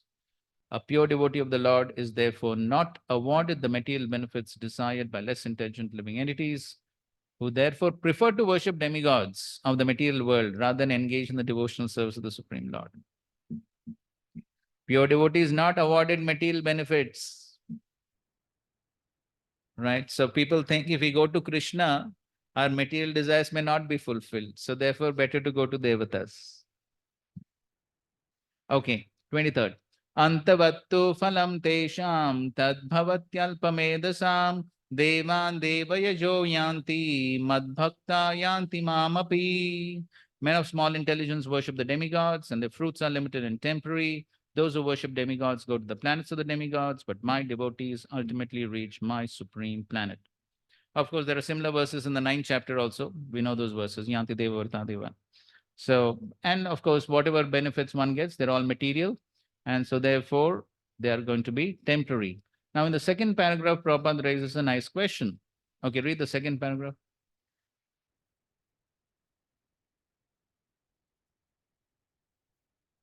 Here the point may be raised that if the demigod are different parts of the body of Supreme Lord, then the same end should be achieved by worshipping them. However, the worshipper of the demigods are less intelligent because they don't know to what part of the body food must be supplied. Some of them are so foolish that they claim that there are many parts and many ways to supply food. This isn't very sanguine.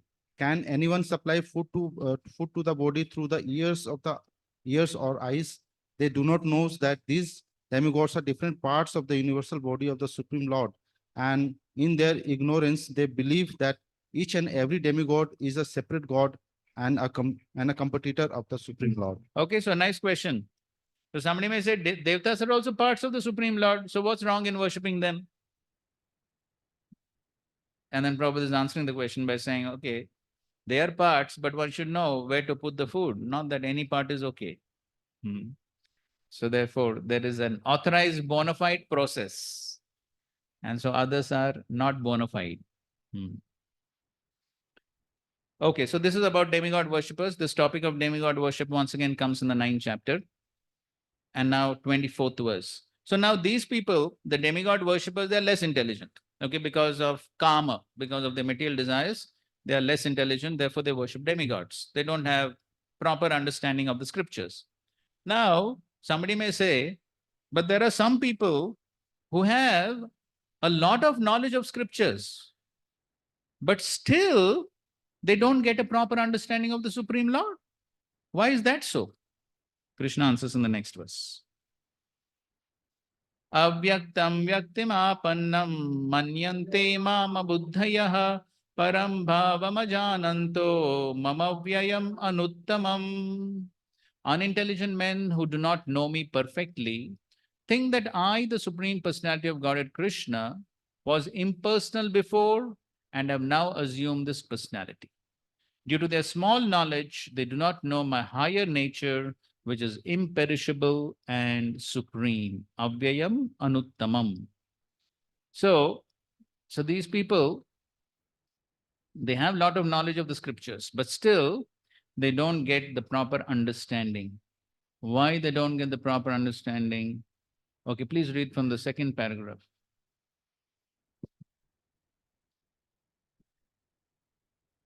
In the Brahma Samhita.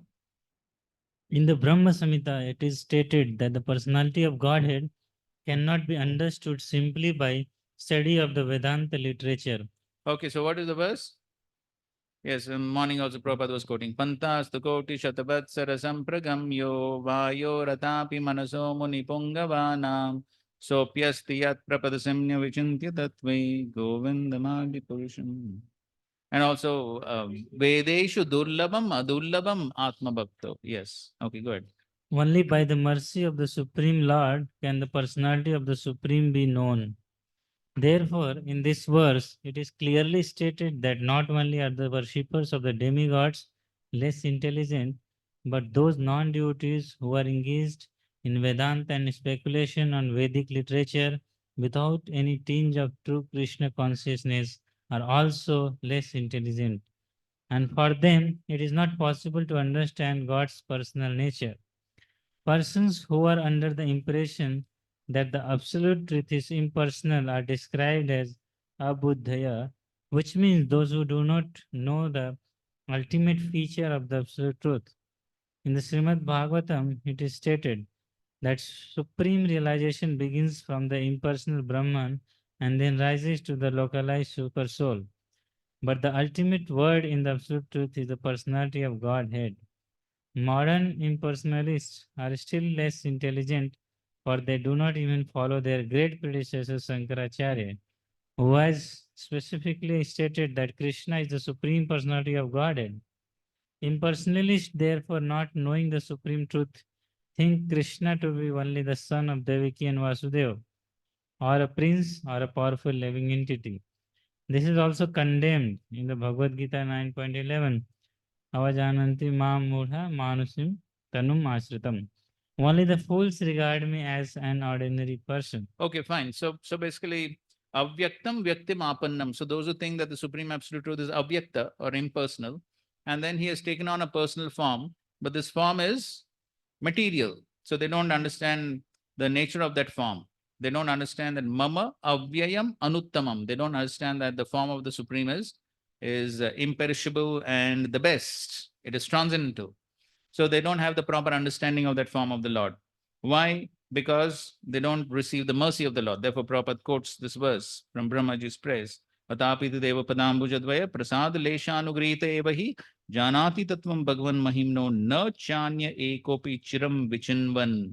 Chiram means for very long time also one speculates, one will not be able to understand unless one gets at least a trace of the mercy of the Supreme Lord. And the best example for this is who? In the Chaitanya Charitamrita? Yes, Sarvam Bhattacharya. Such a great scholar that even big sannyasis would come to study from him. But still, the Supreme Personality of Godhead was present right in front of his eyes, he could not recognize. And Gopinath Acharya was trying to convince him with various Shastric evidences, but still he could not accept. Finally, Gopinath Acharya, he got fed up. He said, "You'll never understand." Why? Then he quotes the same verse. He quotes the same verse. He says, you will never understand because you don't have even a trace of the mercy of the Supreme Lord. And so therefore, yes, so that's the same point Prabhupada is describing over here. One cannot understand the Supreme Personality of God, Krishna, or his form, quality, or name simply by mental speculation or by discussing Vedic literature. One must understand him by devotional service. When one is fully engaged in Krishna consciousness, beginning by chanting the Mahamantra, Hare Krishna, Krishna Krishna, Hare Hare, Hare Rama, Rama Rama, Hare Hare, then only can one understand the Supreme Personality of Godhead. Non-devotee impersonalists think that Krishna has a body made of this material nature and that all his activities, his form, and everything are Maya. These impersonalists are known as Mayavadis. They do not know the ultimate truth. Okay. Okay, fine. And then he is describing about his comments, everything. Yeah. We'll just complete one more verse to complete the section. Then we'll take your question. Okay. So then the next question arises. So why these people, in spite of all their knowledge of scripture and everything, why they're not able to understand? Why Sarvam Bhattacharya could not understand even though the Supreme Lord was right in front of his eyes? Why he could not understand? The answer is next. Naham prakasha sarvasya yogamaya samavritaha mudo yamna bijanati loko mamajam avyayam. I am never manifest to the foolish and unintelligent. For them, I am covered by my internal potency, and therefore they do not know that I am unborn and infallible. Read the first paragraph. It may be argued that since Krishna was visible to everyone when he was present on this earth, then how can it be said that he is not manifest to everyone? But actually, he was not manifest to everyone. When Krishna was present, there were only a few people who could understand him to be the Supreme Personality of Godhead. In the assembly of Kurus, when Shishupal spoke against Krishna's being elected president of the assembly, Bhishma supported him and proclaimed him to be the Supreme God. Similarly, the Pandavas and a few others knew that he was the Supreme, but not everyone. He was not revealed to the non-devotees and common man. Therefore, in Bhagavad Gita, Krishna says that but for his pure devotees, all men consider him to be like themselves. He was manifest only to his devotees as a reservoir of all pleasure, but to the others, to unintelligent non-devotees, he was covered by his internal potency. So many people saw Krishna. Duryodhan saw, Shishupal saw, some Poundrak saw. But could they understand? No. So therefore, many people say, can you show me God? But the important question is, even if a God were to come in front of you, would you recognize? That is the question. So, therefore, Srila Prabhupada says in one lecture, Krishna only gives intelligence to the atheists to write volumes of books denying his existence. Because unless Krishna gives intelligence, they cannot write. Then why Krishna gives them intelligence? Because of their desire. So that's how it works. So, yeyatamam prapadyante. So therefore, it is not that if one simply sees or if one simply studies, one will understand. Ultimately, everything is based on revelation. Unless Krishna reveals himself, one can never understand. Okay, so that is this section about misplaced surrender, demigod worshippers and the impersonalists. Okay, this point we already know it.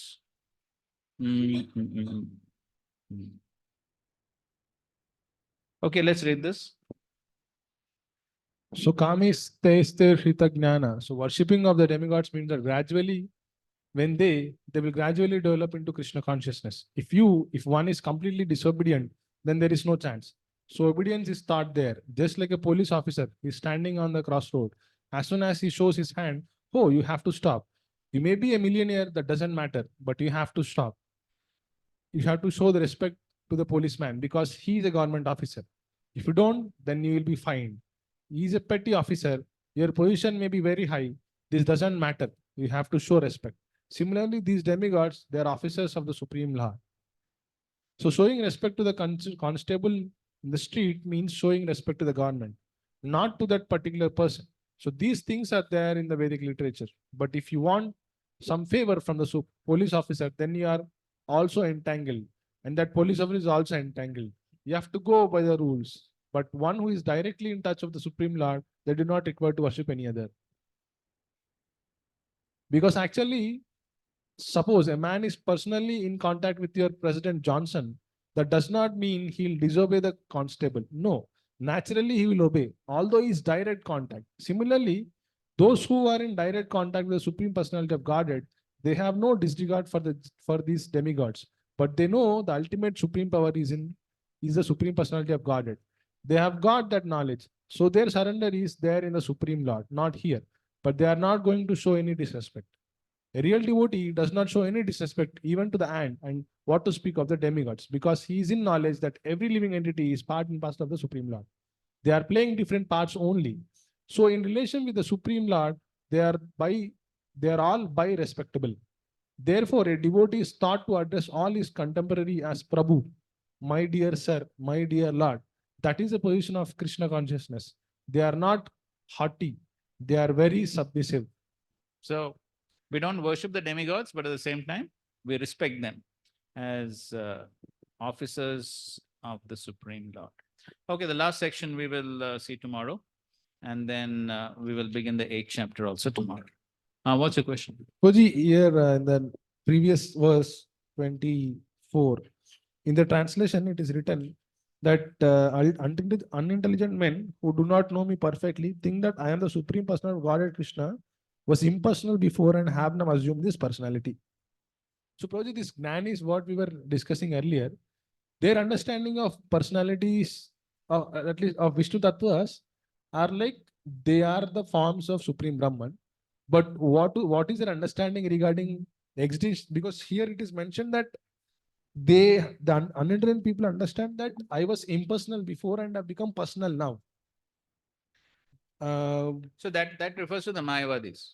That here, that what Prabhupada explains in the purport, right? That they are Mayavadis. What who are being referred to here are Mayavadis. Yes. As far as Gnanis are concerned, although they think that this form is the same form of Brahman taking a personal form, all Vishnu Tattvas, what is their understanding as far as eternal spiritual worlds of these particular personalities are concerned? So see, as far as the jnanis who have bhakti, jnanis who have bhakti, so they have the proper understanding of everything. Everything. Yes, they have a proper understanding of everything. Only thing is they have a greater attachment to the impersonal Brahman and think that impersonal Brahman is supreme. Otherwise, everything else is proper. Okay, so therefore, because of their bhakti only, they can at least achieve the impersonal Brahman. Otherwise, without that bhakti, they cannot achieve. Okay. And Prabhuji, here in this purport of 25th verse, but to others, to unintelligent non-devotees, he was covered by his internal potency. So, Prabhuji, like what is the difference being covered by internal potency and external potency? Because generally we say that Lord is covered from non-devotees by external potency. They were covered by external potency. So what is internal potency and external potency? So it all depends on the action of the energy of the Lord. Ultimately, everything is energy of the Lord, correct? So Prabhupada's famous example is electrician. For electrician, electricity is one. He may use it for different purposes. So similarly, energy of the Lord from Krishna's viewpoint is energy. So therefore, internal, external basically depends on the action. So here from Krishna's viewpoint, yes, who's covering? Krishna himself is covering, right? So then from his viewpoint, it is internal potency. It's his energy, basically. When it acts on other living entities to bewilder them, that becomes external potency. Srila Prabhupada ki jai, Srimad Bhagavad Gita ki jai, Samved Gaur Bhakta Vrinda ki jai. Thank you very much. Hare Krishna, Krishna Krishna, Hare Hare, Hare Rama, Rama Ram, Hare. Thank you.